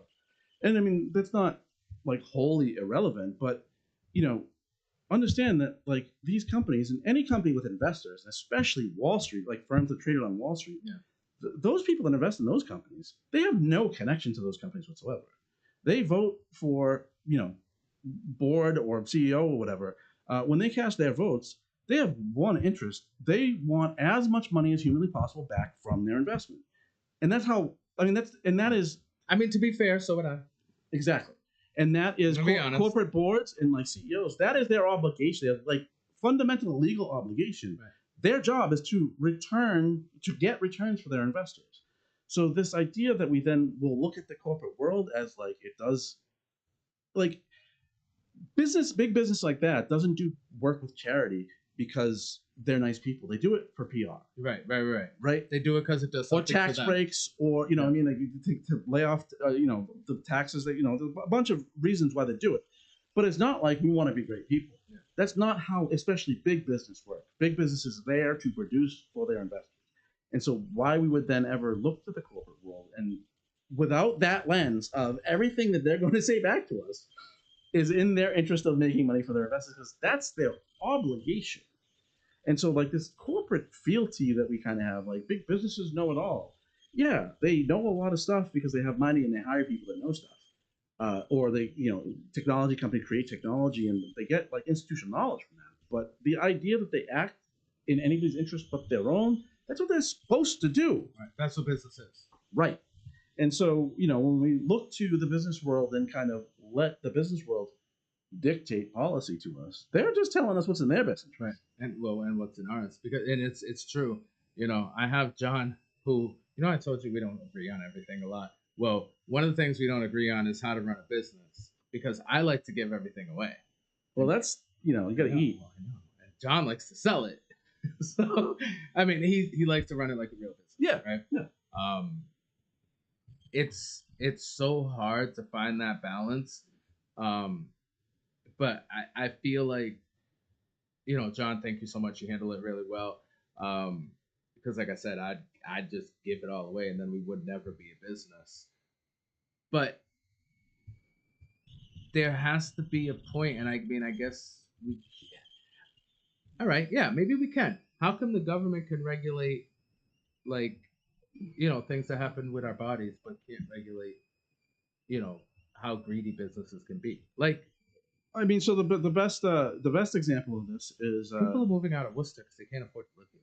facts. The best example of this, like on a national scale, is Glass-Steagall, which was like a financial regulation that said investment banks that invest money for their clients, and like the bank you save your money at, you have a savings check account at, there was a wall. You couldn't be both. Because what banks do now, because that was repealed during the Clinton administration, what they do now is they do both, and they're investing people's depositor money in the market. And when the market goes belly up and they can't return that money to depositors, now you have a run on banks and you have a whole financial fallout. And that's when you need bailouts. Right. Yeah. And so, I mean, this is now an antiquated issue. It's not coming back. But I mean, that was a much safer way to run an economy. But big business doesn't want that, because that's not what enables them to make the most money, and that's their sole interest. Right. And it's not to say that the people that work at these companies or run these companies, it doesn't matter if they're good people or not. Their obligation is return money for the investors. So I love that we brought it there, because when I look at our presidential candidates, two at the top, I look at Trump like big business. Yeah. Right. And I look at Kamala like, I don't know what you call it, but not that.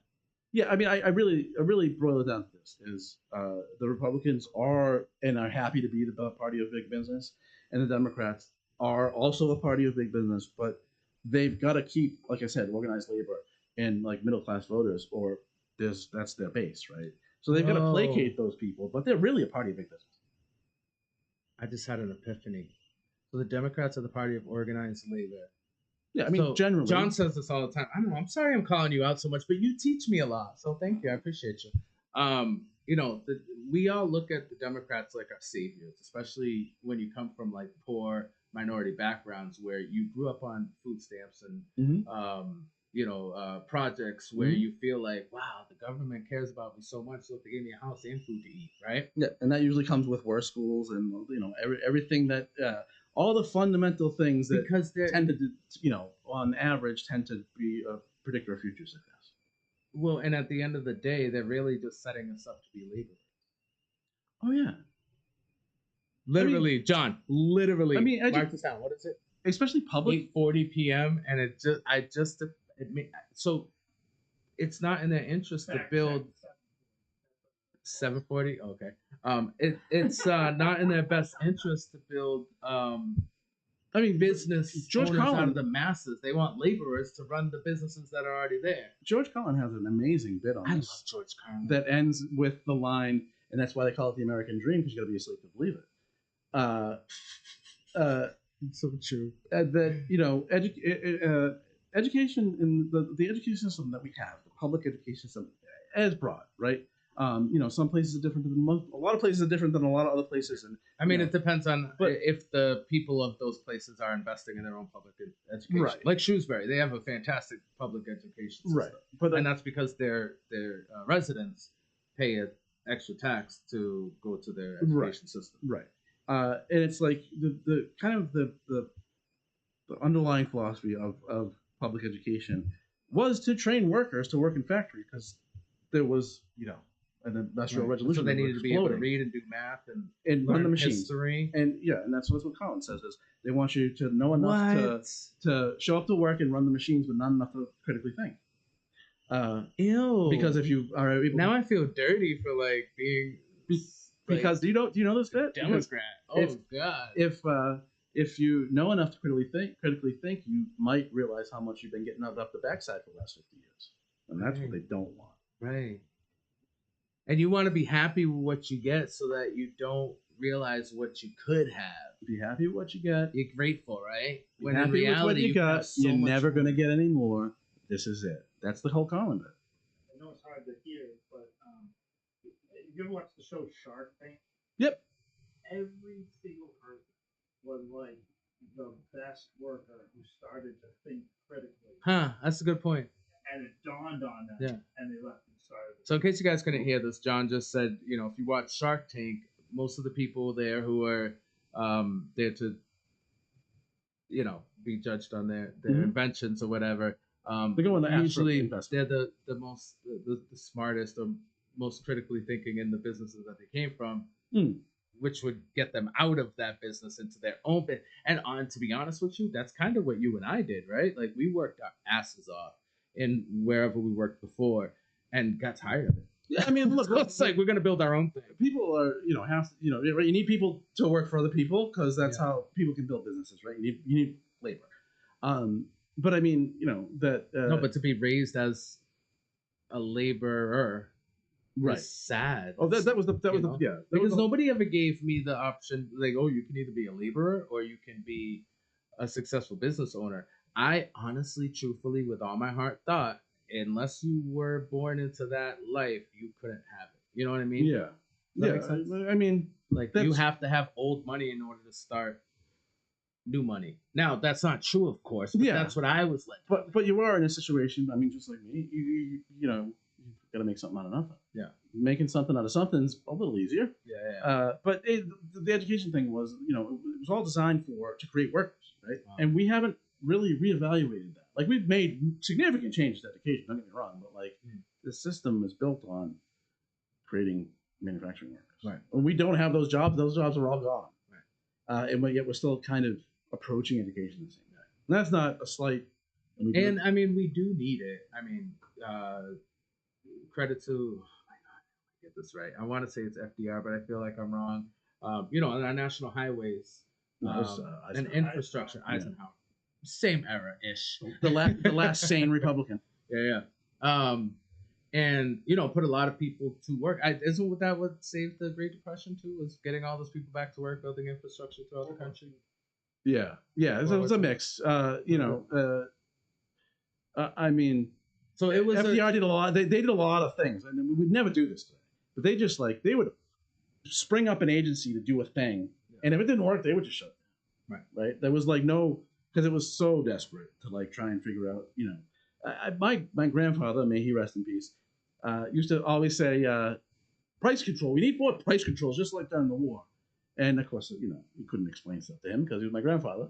But price control during the Depression was about keeping prices up because they had collapsed so much that you couldn't, farmers couldn't produce the grain or whatever it is for the money they could actually, that the market would yield, what they could sell it for. They actually couldn't get the money it even cost to produce it. And that was part of a very complex web of, kind of economic travesty. So sometimes you need intervention. Yeah. You know what I noticed? There's a lot of interventions like that for whatever reason they work in the moment and then they just keep in place. And then eventually over time they end up becoming a bad thing. Yeah, I mean, so the federal government is really good at doing things at scale. Doing things cheaply, efficiently, as would smaller things, really bad at it. Yeah. But doing really big things, vaccine rollouts, or sending a check to everybody to try and not let the rest of the economy collapse, right? I mean, doing big scale. FEMA does amazing work in in the midst of these crazy natural disasters, right? Doing big stuff at scale is what government's good at. The details, or inefficiency, it is typically not very good because it's a massive organization. Wow. All right. Well, we're running out of time, so I want to bring it back to the election. Yes. I want to try to help people get out tomorrow and vote because it's one of the most important things we can do. I mean, it's one of our rights as an American citizen. Yep. People are literally breaking laws to get into this country to have the amazing rights we have, if you believe the stories that we're told about our borders. It's not because they come from a place that our country turned over its government 3 times in the last 50 years. Anyway, that part. But yeah, so get out and vote, right? Let's try to help people figure out in their own way how can they figure out who they should vote for. Because it's my opinion, don't listen to the candidates. And it's also my opinion, well, I mean, especially with Trump, because what is he telling us? What is his policy anyway? And then tax cuts for himself. And people like him. And tariffs. Well, that all I've heard is tax cuts, tariffs, and the wall, which I think the wall isn't even really a thing, especially for him anymore. I think that was like Is he even still talking about 2016. that? No, it was like his 2016 branding, right? And now he's not. It's still in his policies of like, you know, he does talk about it here and there, but it's not like his main event. He's, you know, I mean, to me, it looks like he's kind of spiraling. He knows it's not going great. I mean, he's very much still in it. I'm not saying that he's going to, you know, certainly no guarantees he's going to lose. But I mean, last couple weeks, great. The Madison Square Garden thing was a disaster. What do you think about his cognitive abilities? Do you think he's declining? I feel like he's declining. Declined. I don't know that he knows where he is some of the time. Yeah. You know, I mean, he was at an event and he just danced for 30 minutes in front of people. Like, never said anything? Like, what do you... The guy doesn't know where he is sometimes. But wait, what about the people that sat there and watched him? Like, I would have got up and left myself. I would have. Yeah, I imagine they're waiting for him to speak. I can only imagine. I can only see this dude do this to the YMCA so many times, and I'm done. Oh, it's this. I mean, and, you know, there's a bunch of clips of him, you know, kind of losing his train of thought or just switching topics really quickly. It doesn't seem to make a lot of sense. I mean, the guy's pushing 80, right? Yeah. I mean, you're just not... You know, that doesn't apply to every 80-year-old, of course. People are different. But I mean, generally, you know, you're not as sharp as you were 30 years prior, right? Or 40 years prior, or whatever. So, yeah, no, I think that's pretty obvious. I don't, you know, think he has much of an interest in policy. He's definitely not a policy wonk. Yeah. Sometimes I think, like, he doesn't actually have a policy at all. His thing is get in the office and then hire the people that will be able to actually do the job. That could just prop me up. I know that he's been turned into a villain, but it was nonetheless an interesting story. I saw recently on some documentary or something, I saw a clip of Dr. Fauci said, Holy Cross graduate, that when he... Really? Yeah, he undergrad. I feel like I knew that. How come we haven't interviewed him? He went to... yeah, good luck with that. He went to... saying, he's just, you know, no. Like... Never. Yeah, no, he was an undergrad at Holy Cross. He went to like Purdue. Just saying, that'd be cool. Like, he has a Worcester connection. You never know. Anyway, go ahead. Yeah, he went to some, you know, top medical school. I think it was Purdue, but I don't remember. But he said when in the press conference where Trump was saying some crazy about COVID that was wholly false, and there was one press conference inhaling bleach. Yeah, well, I don't think it was that one though. But Anyway, it was something ridiculous. It was probably talking about ivermectin being the solution to everything. And then Fauci stepped to the mic right after him. And, you know, the people in the press basically asked him, is that true? And he was like, no. And he said he was like, I thought I was done. But I was like, what am I going to do? Not answer the question? I answered the question. And he said he saw Trump later that day, and he was watching TV going, you would not believe the ratings on this. This was amazing. He didn't care what he said. He cared that people were paying attention to him. Right. Guy doesn't care. He's an entertainer. Yeah. You know, I mean, that doesn't mean, right? I mean, you need to be a good organizer, really, as president. You need to be people around you that'll make sane policy decisions, give you good advice and all that. You know, I don't want to beat on people that are going to vote for him. That's your decision. Yeah. I don't agree, but I don't have to. That's why you get to vote. Yeah. But yeah, there's certainly some decline there. Does that mean he can't do the job? I don't think he could do the job in the first place, but that's me. Yeah. Well, I know you have a lot of thoughts, not only on the presidential campaign and race that people can go back and watch your past shows on, but also a lot of local happenings and politics and all that stuff. I mean, it's this week in Worcester, right? Watching the city council might be the death of me. So listen, I'm so glad that I only see them when I'm called there, which is like once a month. It's not too often. Oh, I watch all of every meeting. I know you do. And that's because I hate myself. I don't know how you guys do it. I love to torture myself. So what was I gonna say? What was I? Yeah. But I forgot what I was gonna say. So real quick. Oh yeah. Questions 1 through 4. I'm a hard yes. Where are you on 5? I'm a hard yes 1 through 4. On 5, I was a yes before I came here, but I think I'm flipping to a no. And the reason why I'm flipping to a no is because at the end of the day, it's not my bet. I ain't gotta lie in it, and the people who do are all telling me to vote no. So yeah, we talked last night when we did our Sunday night thing, and he's a no. I talked to somebody who's a yes today, and they were also compelling. I'm still kind of torn, and I hate to be that day before election day. I'm undecided on something. Initially, I said yes because I'm tired of hearing people complain about it. And you know what? Just pay them like you pay anybody else to do a job, right? Pay them what they're worth, and stop putting it on the customer to have to offset their wages. So that's the reason why I initially said yes. And you know, somebody, I think John had even made a point. Well, you know, the prices of the menu are going to go up. They're going to go up anyway, eventually. And one, and two, if I'm already paying 18% tip minimum usually because you know it's all electronic now. I can't imagine them adding more than 18%, and if they do, it's not going to be that much more to the price of all their menu items. So at the end of the day, it doesn't affect me. I personally think yes, but I'm leaning to no now that whatever you guys want to have. Yeah, no, I don't know still. Yeah, I don't know still. Yeah, but I hate to be that guy. Like, who doesn't know? And it's something you're gonna vote on the day before. I mean, there's a lot of people who don't even know what president they're voting for yet, and that blows my mind. That absolutely blows my mind. Anyway, we gotta go. Tom Marino, thank you so much. I will be casting my vote for Jill Stein.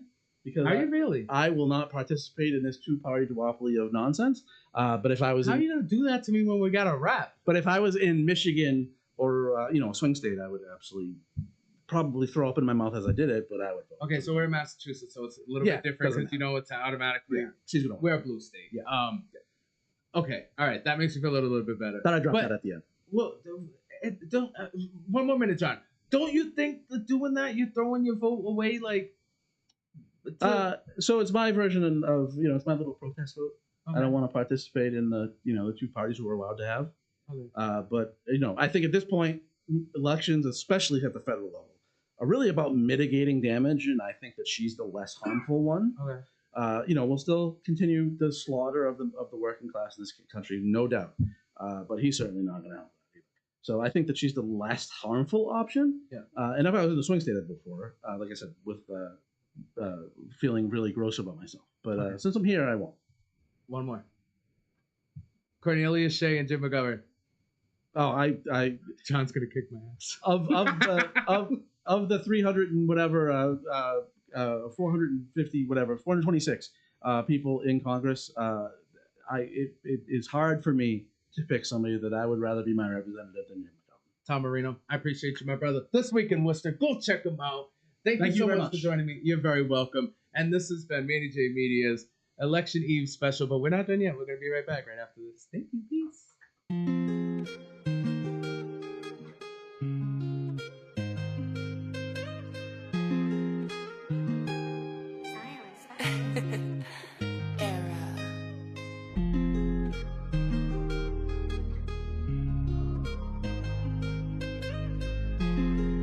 Hey, yo, what's up? It's Positively Suzanne at Manny J Media, Community Delivered.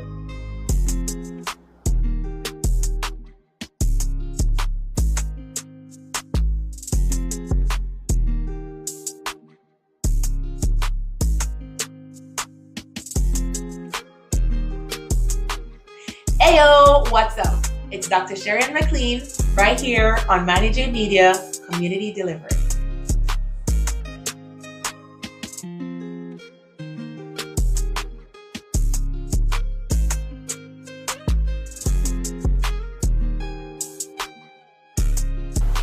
Hey yo, what's good everybody? This is your boy Abby Kodo, and right now I'm live with Manny J Media, Community Delivered.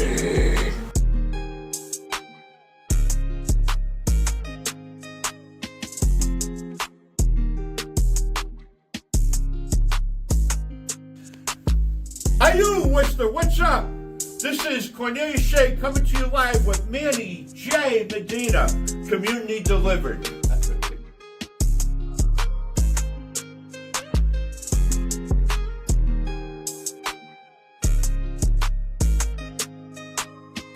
Ayo, what's up, Worcester? This is Maritza Cruz Acevedo coming to you live with Manny J Media, Community Delivered.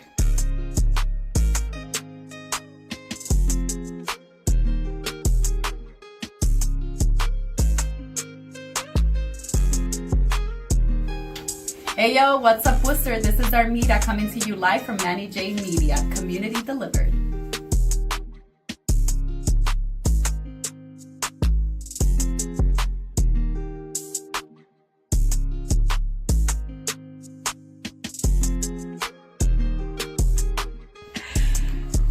Hey Worcester, this is Monica Dwani coming live with Manny J Media, community delivered.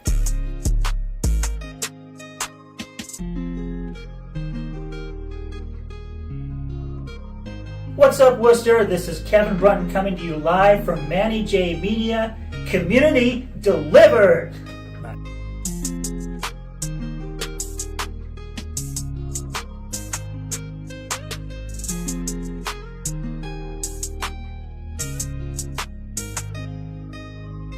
Hey, what going on, everybody? You don't know it's Raquel Knight from Far One Child coming to you live with Manny J Media, community delivered.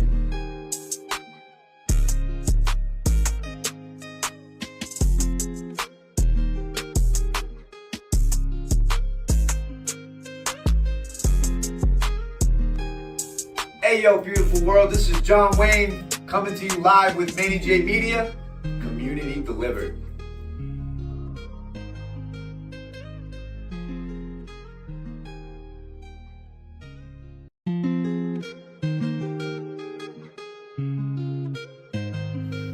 Hey Worcester, this is Carolyn coming live to you with Manny J Media, community delivered.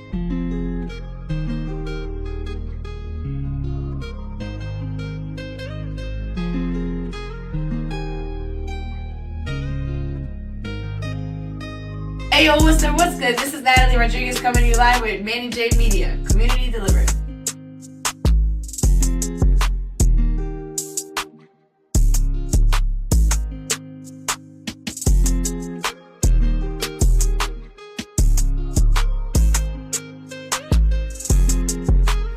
Hey yo, Worcester, this is Janice Ryan Weeks coming to you live in living color with Manny J Media, community delivered.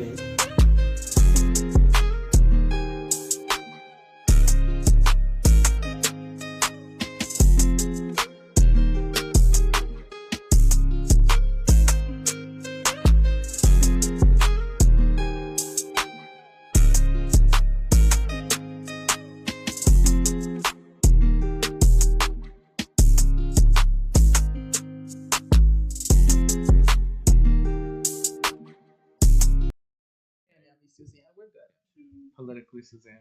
Set a positive.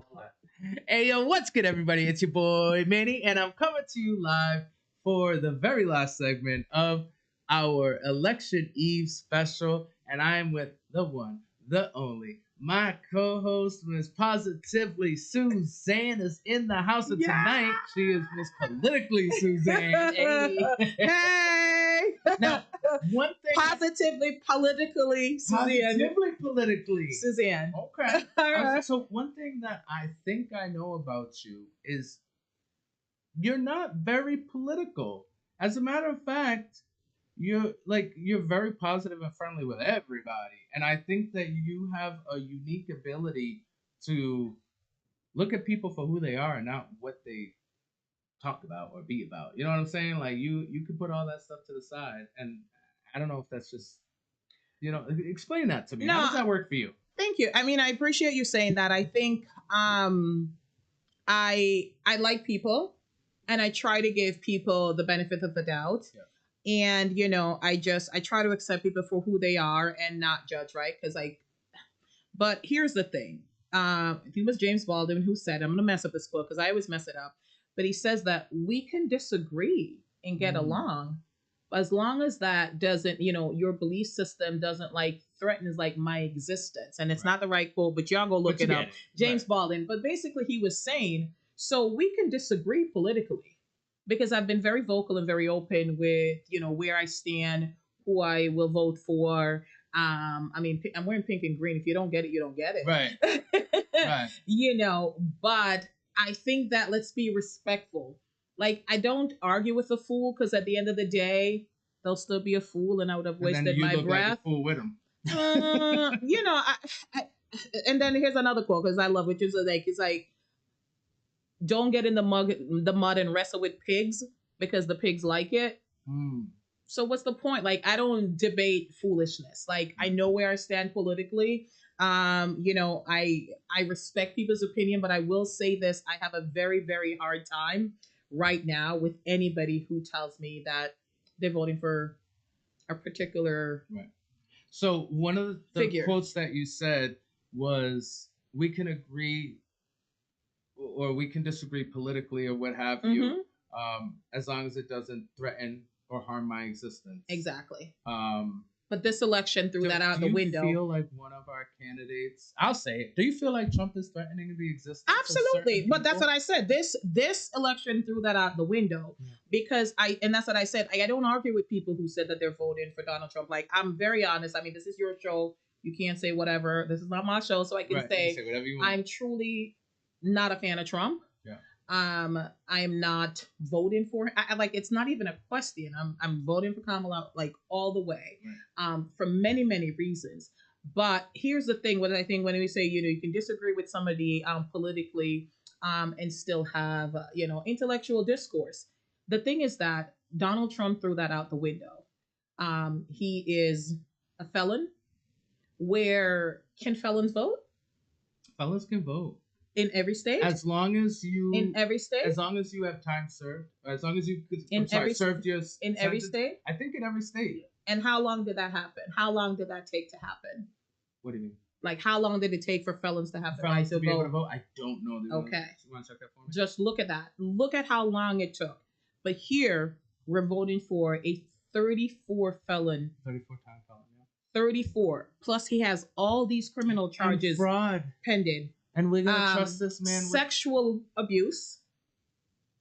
I mean, his. But he wasn't convicted of criminal. No, he was. He not was convicted not, of sexual, but it was a criminal offense. civil case. I mean, so I'm very adamant about that. Like, I don't think he respects women. I think, girl, I Manny, want to say I don't think so. abuse is a really strange term because I feel like he abused his sexual power with Stormy Daniels. I just want to say that. But go ahead. So real quick, felons' right to vote. Right? Yes. Yeah. After the Civil War. Okay. Is when they started suspending the rights of people who had felonies. Okay. All Democratic policies. Okay. So, you know. All right. So what John's saying is after the war, all Democrats, after the Civil War, all felons' rights were being suspended. But in particular, they led were by the targeting Democrats. African Americans. They were targeting African Americans, Arresting them with a bunch of different. arresting them on nonsense. Right. And then not allowing them to vote after that. Okay. So, So it was a way to suppress and then the Civil specific Rights people, Act, black people. so not until the Let's keep it real. Like, we gotta try to beat around the bush. I think a lot It's of meant things. to oppress and We're suppress. gonna let John finish because he has the whole until the thing. 1960s did it really get fixed. Okay, so Even during after that, civil it took rights, 30, 40 years to finish it all the way. And to answer Suzanne's question, Mississippi was the last state, and it was just in the last 15 years. wow. All right. So Mississippi was the last state to allow Thank you, felons John. to vote. Thank you so much. But here's the thing, man. Only within the last 15 years. But here's the thing. There's always been such a intentional effort to suppress the black vote. Yeah. I'm a black woman. I can't help it. Like, I'm a black woman. I'm gonna stand up for the things that I believe in because even if it doesn't impact me directly, it impacts, people that I know. And I'm always gonna stand up for the oppressed. Like, anybody that's being oppressed, I'm gonna stand up for them. So it's always been. But even though, like, say we have the right, I know many felons who they can't even get a job. Right. Like, Right. much less, like, voting. It's a thing. Like look what's happening with the ACLU, where they're trying to get all, to suppress more voting rights. So I always believe that there's always been an intentional effort to suppress the black vote. And so, I mean, I think in our community, And let's be real, the criminal justice system we are is hurt. formed Like, to we are suppress black hurt. people. Yes, we're hurt. We're traumatized. And, it's like, it's hard sometimes to, like, have conversations with folks because folks are like, well, like, why are you focusing on that? It's like, because it happened. This is my lived experience. And if you want to move forward, like, let's acknowledge the pain and then let's find solutions, right? But to ignore it or to whitewash it or to pretend it didn't happen. So no, I'm not a fan because again, criminal charges, several pending, and just it's just the things that comes out of his mouth. Like you don't have to. I don't like everybody. I know you believe I do. Yeah, but I truly did. You're breaking my heart right now. I'm like, wait, what? I don't like This is news to everybody. Like I mean, I don't like it. But you know, it's just like it doesn't. But I don't have to treat them with disrespect. Right. Like you have to be protective of your circle. But I just think that the name call and the this election is just it's not presidential. No. It really isn't. Like Yeah, honestly, come on. the only dose of presidential I got was when Kamala hit that stage. Well, honestly, each and every time. Gave me hope. On every rally, she Gave comes me out, hope. big smile, Joy. just telling Joy. people it's gonna be okay. We're not going back. Like just joy. We're getting messages of, like you said, hope and joy. inspiration. Meanwhile, on the other side, we're being called garbage. Mm. And not just Puerto Rico, by the way. I don't know if you missed that part. We've been talking about Puerto Rico all night, but he's been calling our own citizens, American citizens. He said America's full of garbage. He's just done so many outlandish and said so many outlandish things. And pretty much any category you could think of hateful rhetoric, you know, from racist to just pure hate. He's proudly done it. He and has stood on business. He has with his whole chest. And I think, I think he's just gotten to the point where the fanatics are still, celebrating him. Yeah. So why even change now? And why are black and brown people willing to vote for him? Not me. Like not anybody in my circle that's lying to me. Finally put a black woman in an office and we'll be like, nah, you know what? I think I'm gonna jump. See, it doesn't even make sense to me. You don't have to agree. Like I will never agree with someone 100% politically. Like you can't. I think it's impossible because there's a lot of things that you can agree on. But I think there's compromise, and I think I look at things like Project 2025 with what's coming up. With the how quick we forgot about that, right? Ain't talking about with that. Roe versus Wade. With what's happening as a woman. When I think about mass deportation, I know many. I'm an immigrant, so I know many immigrants. When I think about the thing that he says that he's going to push, he's been very vocal about his disdain for black and brown folks. His disdain for the Latino community, for the black community, for the Asian community. I just think he's been very vocal. It's not like somebody's told me this. Like he said it. Like and then when he tries to act like he likes black people, he does Latinos, not. Yeah, he the does not. Blacks, like the way he just says the way he it, said blacks. Love me. The blacks. It's love blacks. And yeah, Kamala art. Like I just because he says it with such disrespect, and I have a hard time. So they are black. We all have the right to vote, right? So respectfully, do your thing. We have to show up and we have to vote. And if that's your vote, that's your vote. But I have a hard time reconciling with how you can vote for an individual that I truly believe that threatens my existence. Right. As a black person, as a woman, as an immigrant, there's so many things. And, there was a thing that I saw, and it was a young pastor. He was speaking, and I shared it, in my story. And it was 1 minute and 28 seconds. And he said, like white nationalists, Christian nationalists, what they believe. And, so I'm a Christian, and I'm not ashamed to say that. That man ain't no Christian. That man is not. But he's not. But he has said he's not. He has said he's not. Could you imagine a positively Suzanne Bible? I don't want. Could you? I have said no. That's blasphemous. I'm gonna take that away. No, no. So I'm a Christian. I'm not ashamed of saying it. But it's just like, don't equate a vote for Trump to a vote for Christ, because it's not the same. So when I see the sign that says Christ is my king and Trump is my president, I'm like, really? Like, he's so far from Christ-like. And I don't want this show to turn into like a bashing, but I'm very passionate about just the things. Well, I mean, we've been quiet all year, especially me and you. We've been quiet all year. Because again, I think a lot of times when people get in political debate, they just want to yell, but they don't listen. They don't listen. They don't listen to each other. So I think I've been very vocal. If you follow my pages, you follow my posts, you know, that I'm not okay with it. He's not Christ-like. He doesn't say it like Christ. The bottom line, Christ is love. Christ is love. And he Love said, everybody. love your neighbors as you would love yourself. So you can't And not specific neighbors. love your neighbors. Period. He didn't say the neighbors on the left, the neighbors on the right, the neighbors in the back, the neighbors in the front. He said love your neighbors, right? So that's what true I believe. So I truly try to give everyone the benefit of the doubt. But then when you start to argue and tell, you know, like, okay, he's a great businessman. How? How many bankruptcies? He's tell me one positive thing about Trump and let me move forward. Let me see if I can defend it. No, I'm not going to pretend, but let me just see if I can dispute. If you have something positive to say, let me see what I know. I'm really trying to be. I don't have any. Yeah, I honestly. Exactly. So it's just like, it's okay to say, listen, we messed up. They shouldn't have voted. You shouldn't have voted for him. But let's move on. Let's move away from where we are now as a country. He's cunning. Is that a nice I got one. term? What's up? I got one. He passed the only comprehensive criminal justice reform bill ever. He passed the only comprehensive criminal justice reform bill ever. And I am slightly familiar with that. That was a Kanye Kim Kardashian thing. So led by black people. The white man took I will say credit. this.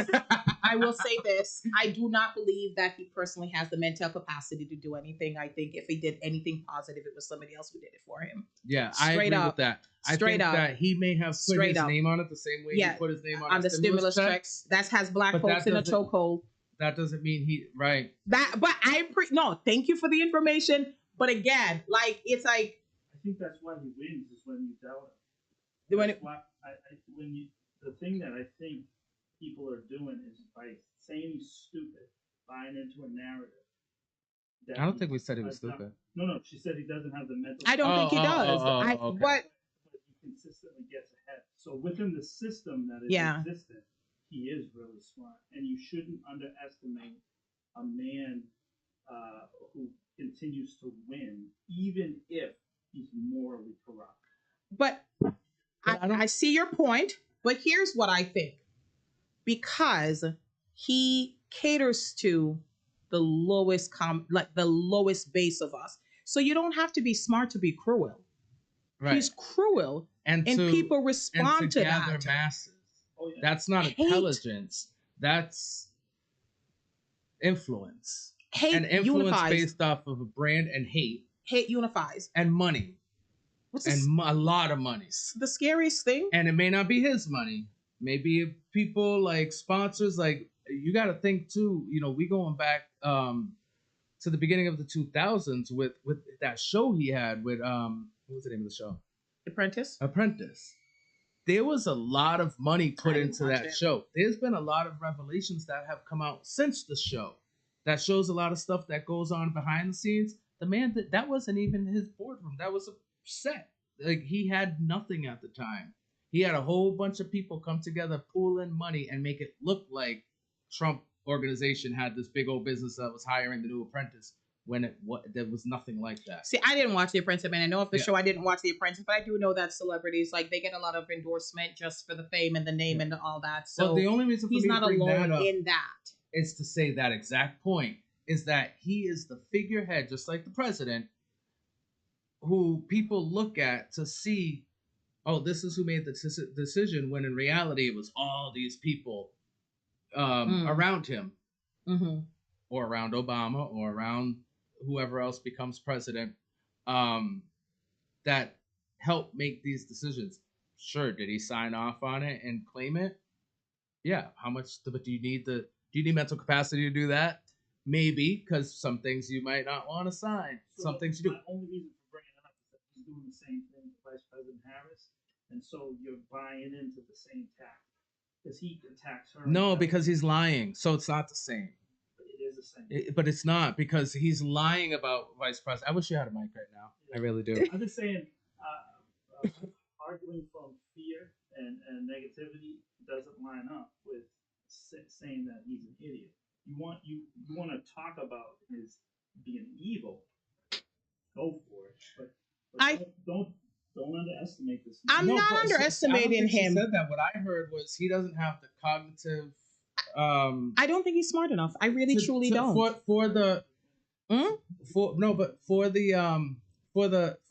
prison reform thing that he John, I'm not going to argue this with you. What I will say is there's no way, and even I'm smart and I want prison reform, I would need people around me to help me come up with that. He didn't do it by himself. There's no way. It's impossible. So in this particular case, And in fact, Kanye and Kim get a lot of credit for that. they do, but in criminal justice reform, that part of my my own studies, the 8 years of President Obama was president, he rejected this bill. But we're not talking about Obama. He ain't running. It was written years before, and Trump, in the process of campaigning, began saying, "I'm going to do this." So he signed the bill. So he took Obama's the bill. He took Obama's idea and said, "I'm going to do this, and I'm going to expand on it with a black man, Kanye West." Even worse, it was a George W. Bush idea. So you. So who created the bill? It was a Republican. Okay. But it wasn't Trump. No. Okay. So it kind of validates your point. And it made a little movement. So he signed it. In a voting bloc that got him elected. So he signed it. So he didn't create it or advocate. No. So what do you mean? The prison reform didn't get him elected. He was already in office when that happened. He was talking about it while he was running. I ain't hear that. All I heard was walk up okay. and So here's the deal. lock her up Listen, and all I that mean, stuff. But I think I believe you because you do more prison reform stuff than I ever would because I'm not. It's just not. You know what I mean? When it doesn't affect you, sometimes you don't hear everything. well, there's a lot of news coming at you, right? Yeah. But okay, so again, I don't believe that he has the mental capacity. Didn't call him stupid, but I don't think he has the mental. I watched this man like on the press conference, like ramble on. I'm not quite sure where the conversation is going or what he's saying, but why does he He's get just trying to fill elected? dead air. Because he focuses on fear. It's like, okay, let's talk to the Christians about, and I'm a Christian. Let's talk to the Christian about abortion, right? Okay, Merry babies are being Christmas. no, hold on. Babies are being aborted after the 9 month. Okay, first of all, that's murder. That's a lie. That's murder. That's a lie. Let's talk about fear. What is the like? Black men have been utilized as a weapon for so long. So let's talk about black men as this big beastly creature that, is terrifying and terrorizing neighborhoods. So yes, let's appeal to that demographic because let's protect our kids from black men. Let's talk about the Latino and when community. he's talking about Haitians, and don't think immigrants. 1 second he ain't talking about black men. And immigrants that come into the country and it's crime. So these are the things that I think that gets him elected. I don't think it's because of his mental acuity. I don't think it's because he's smarter. I think he's cruel. Like cruelty. And he brought a lot of people together to buy into the narrative where it's the narrative as old as the country is as far as the white supremacy narrative, in that if all these other people come over and they take your jobs and they rape your women and they do all these things that are gonna have a negative impact or effect on our white society. That's what he's pandering to, and these people are afraid and they're going with it. And then you have a smaller portion of his base that are so caught up in their economic standing, well-being, and they think that Republicans are the answer to business security and longevity. Fear does a lot of things. Yeah. When we turn people against So each other. businesses and racism. Yeah, absolutely. When we turn people against Money each and other, business. and it's like, so if I have a lot and you tell me that this entity is going to come after it, I'm going to want to do everything I can to protect myself from this entity. So in his world, it's black and brown folks. If I have a little and I'm like, I don't want to lose this, I want to hold on to it. I mean, could he have ran and won on other things and not hate and division? I don't know. We never got that opportunity. Right, we never got Since he entered the race, it's been all about that. And even in 2016, it was that. You could see when he debated Hillary Clinton, just how he stood over her and had that threatening posture. Like, it's disgusting. He didn't do it based off of merit, in my opinion. And, like, politically, what has he done to say he would be a good leader of our country? I mean, I personally, again, I know where I'm coming from. I was never a fan, and I think during his running and nomination and presidency, I just wasn't a fan. I wasn't a fan. I didn't even watch The Apprentice. I just never was, because he has a long-standing history of, bias against black and brown individuals. I'm a black woman. He called for the execution of Central Park 5, things like that. Those are things that I knew. So I wasn't a fan. So I'm not going to come on this show And say I don't want to hear that it happened so long ago, because that's another thing we're hearing too. Is, oh, it happened forever ago. And why are we still holding it against them? Because we only know that is a showing of who he really is. And those moments of, that pressure that's mounting, that public pressure, and when he comes out and he shows, oh, let's just execute them. That, first of all, isn't even the American way.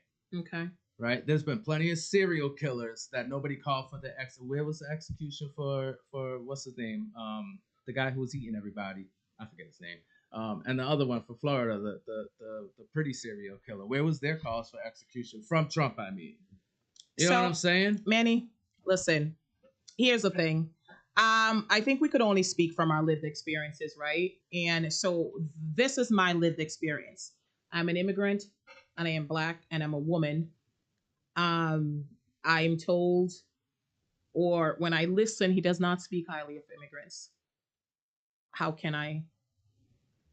Well, he doesn't speak highly of black and brown individuals. No. He doesn't speak highly of women. He intimidates women.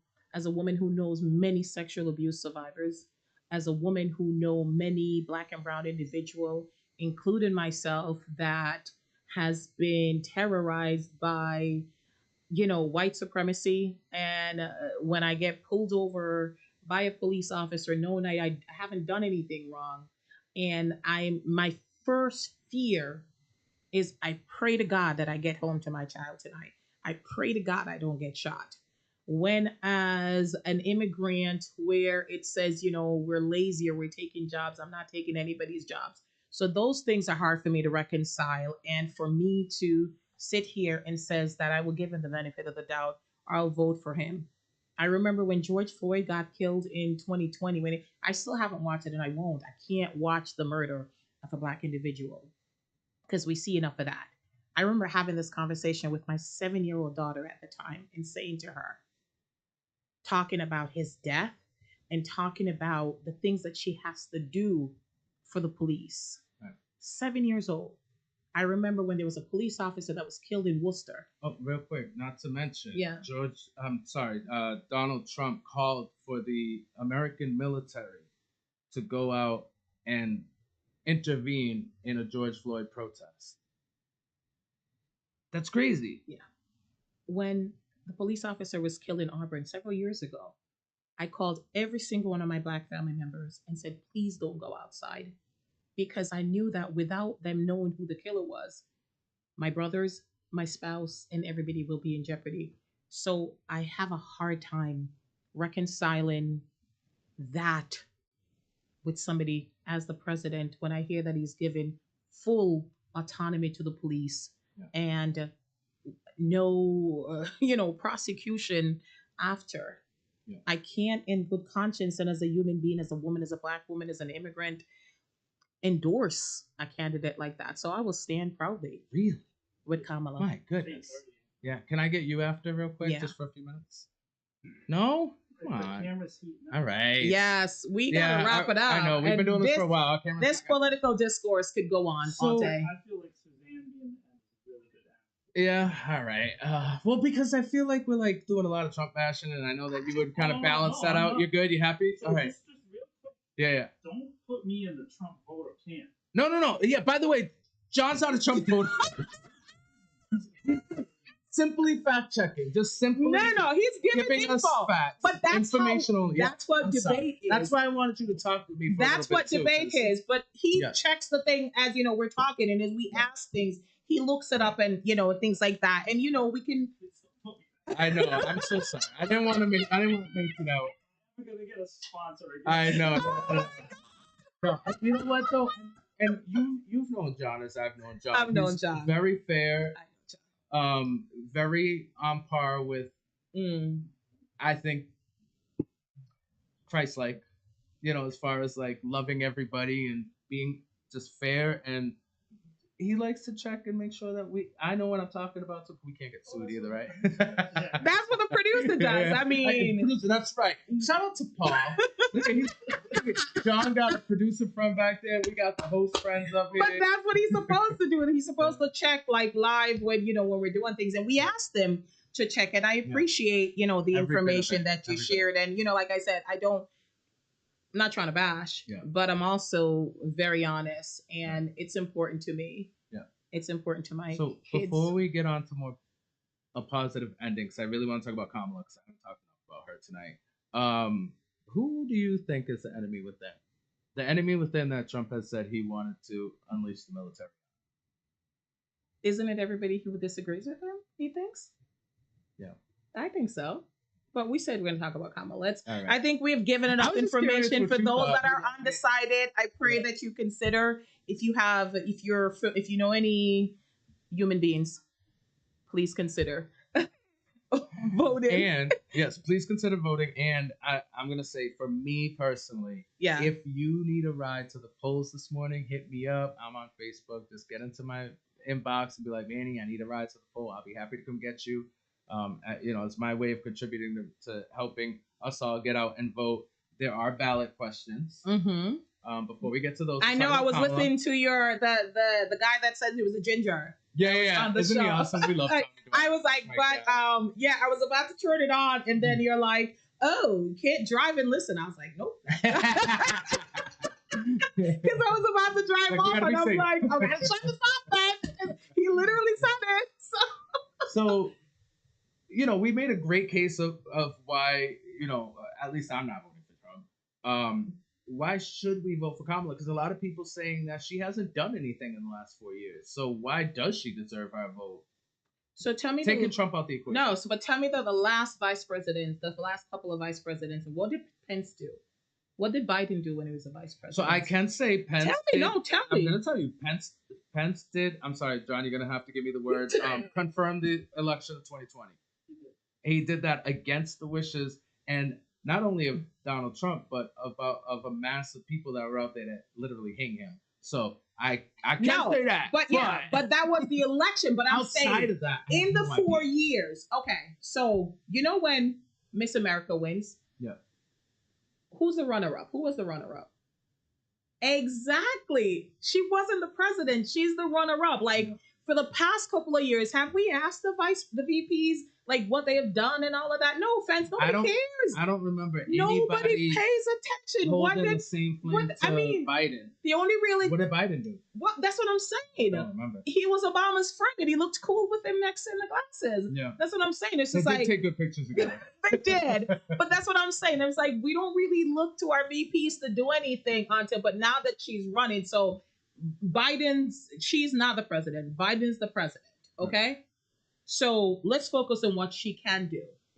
And she speaks a lot of things she speaks about that I agree with. But can you imagine if you have daughters for them to wake up on Wednesday and have a female president? That'd be cool. Can you imagine? Listen, when my son was born, I'm going to tell you, my son was born in 2008, okay? Perfect timing, right? Yeah. Barack Obama was elected president. I cried like a baby because I looked at my baby right there and I was like, it's true. I grew up there anybody could be president, but I never really believed it because I was like, I always saw white presidents. But then I looked at my baby, I was like, he looks like Barack. He could do it. And we're running out of time, so I cool. think. All right, what's up? So just real quick, 15 other presidents were vice president first. Oh, that's cool. 15 other presidents were vice presidents first. So she would be the 16th person who was vice president and then became president. Right. That's fantastic. I mean, because you're in the White House, right? But what did they do? As vice president. But why not? I think they should. Yeah. I think they should. I think it makes perfect sense because I think they should. It's kind of like, you're doing the job and you get the promotion if you they do should. good, right? Internal promote. I think, but what did they do as a VP? That's what I'm saying. We don't focus a lot on what they do as a VP because, again, we are looking at Miss America. We're not looking at the runner-up unless the runner-up, does something and then, the VP stands up. So I mean, I'm all about joy and hope and uniting So the speaking of country. uniting, how can we take what we know about Kamala and help some of the people who may still be undecided? We ain't got much out of time, but go on. You're let's, right. let's go on. Let's hope they're watching Manny J Media tonight. All the 7 million people in America. 295 people. That's not bad. 295 ain't bad. No. No, but why they should put their vote into Kamala, if that's no. I that's mean, a fair again, question. it is my personal vote, and I think everyone should vote with their conscience. But I think based off of what things she's doing, what are some why things not you like? vote for hope? Like I like hope. I like the talk of unity. I truly believe in the thing. So in the abortion ban that's going on right now, she's going to do away with it, and I think it's important. And it's not for me, because sometimes people say like when things don't impact you, but women's life are at stake. Women's life are in danger. Yeah. Roe v. Wade was overturned. I know Women folks are saying have died exactly. 10-year-old was a 10 or 12-year-old girl that was pregnant through incest could not have an abortion. I mean, yeah, they're saying that there are women that are using, abortion as birth control. Like, I don't know those women, and you know what? It's none of my business. Right. But I think the overturning of Roe v. Wade, I think gay rights, because I think all those things, women rights, gay, LGBTQ plus. I want to make sure I get all the acronyms right. Rights. I think those are being threatened, and I think honestly, what are they going to come after next? Brown versus education, but they are kind of stop all of these things. Like in Florida, what's happened? It's like people say DEI didn't earn it. I mean, I have never seen a Black person that's gotten into a position that did not have to earn it and work twice as hard. So I do like those things that she talks about in terms of and that. DEI ain't based off of skin color, because you still have to know what you're doing in order to be considered for the DEI. I do know more Caucasian women in DEI roles than I do Black and brown individuals. But the bottom line is this: we need hope. We need unity. We need a president that is going to seek to unite us, because at the end of the day, we all have to live in the same country together. Period. And we will not be better if we don't work together. So, I was thinking about the phrase, make America great again. And I live in America. I do love my country. I'm an American citizen, hence, my right to vote. But at every single time that somebody thought it was great, there was a certain class that was marginalized, that didn't feel safe. So I don't think it will be great for everybody, but I think that when we have somebody who says that they're going to work on making it better for all versus just for those who agree with them, I think that's where it clinches the vote. So like if you're going to say, let's ignore policy, let's ignore all the things, wouldn't you like peace? Wouldn't you like to feel like you belong?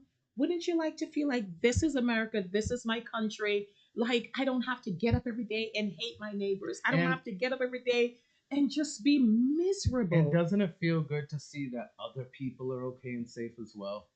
Everybody. Like, doesn't it feel good, us. like, not just for your own interest, but for others' interests? For all of us. Like, it's not just like, Roe v. Wade doesn't impact me right now. Yeah. It'll never impact me. I'm a man and my kids are boys. I'm not a part of the LGBT community, but I could still advocate for them. I could still advocate for a woman's right to choose what happens to her body. I could still advocate for the LGBTQ plus community, for them to choose their life. Like, there's a lot of things like I don't understand, and there's a lot of the things that doesn't directly impact me. But if I'm truly a believer of Christ, and my job is to love my neighbor, shouldn't I love all of them, even the one that doesn't look like me? And that's why I'm voting for Kamala. Because I think once again, she's shown us that it's okay to love your neighbors. It's okay to let people exist and just be joyful in their life. I don't want to be miserable on this earth and then die. Like, I just celebrated a birthday. So I know, happy birthday. Thank you. I'm 48 and fabulous. But it's just Absolutely like I'm fabulous. closer to 50. Like, you know what it's like to get up joyful every day? I don't know if I can go through another 4 years of the dark times. Yeah. Like I don't like anybody that talks about hate a lot. If you notice, I don't have any negative person in my circle. Hello, positive. Like, it's your whole brand. I don't. Yeah. I don't. I mean, it's a Republican thing.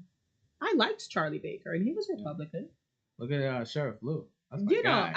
That's love what I'm me trying to some say. Sheriff It's Lou. not He's Republican. party. So supporting somebody who goes against your values just because they're a party, like, I've come from a country where party is important. Yeah. That lives are lost because you support a particular party. And the thing is, I don't want that Jamaica here. is so scary with a two-party system. You could easily find yourself on the wrong side. So We're not going to talk about that because I don't know who's watching.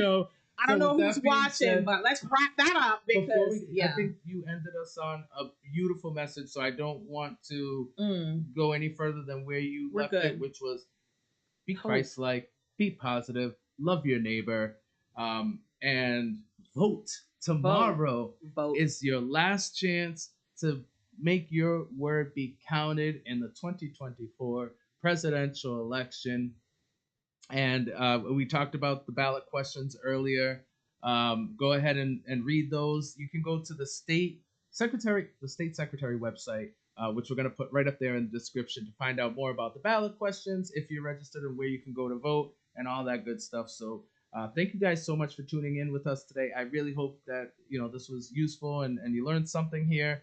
And I will see you on the other side of this amazing event that is the 2024 presidential election. Thank you so much for joining me today and helping me close out our Election Eve special.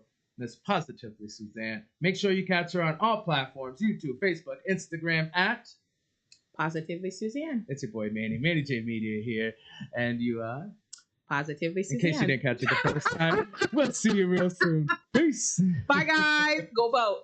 Go vote.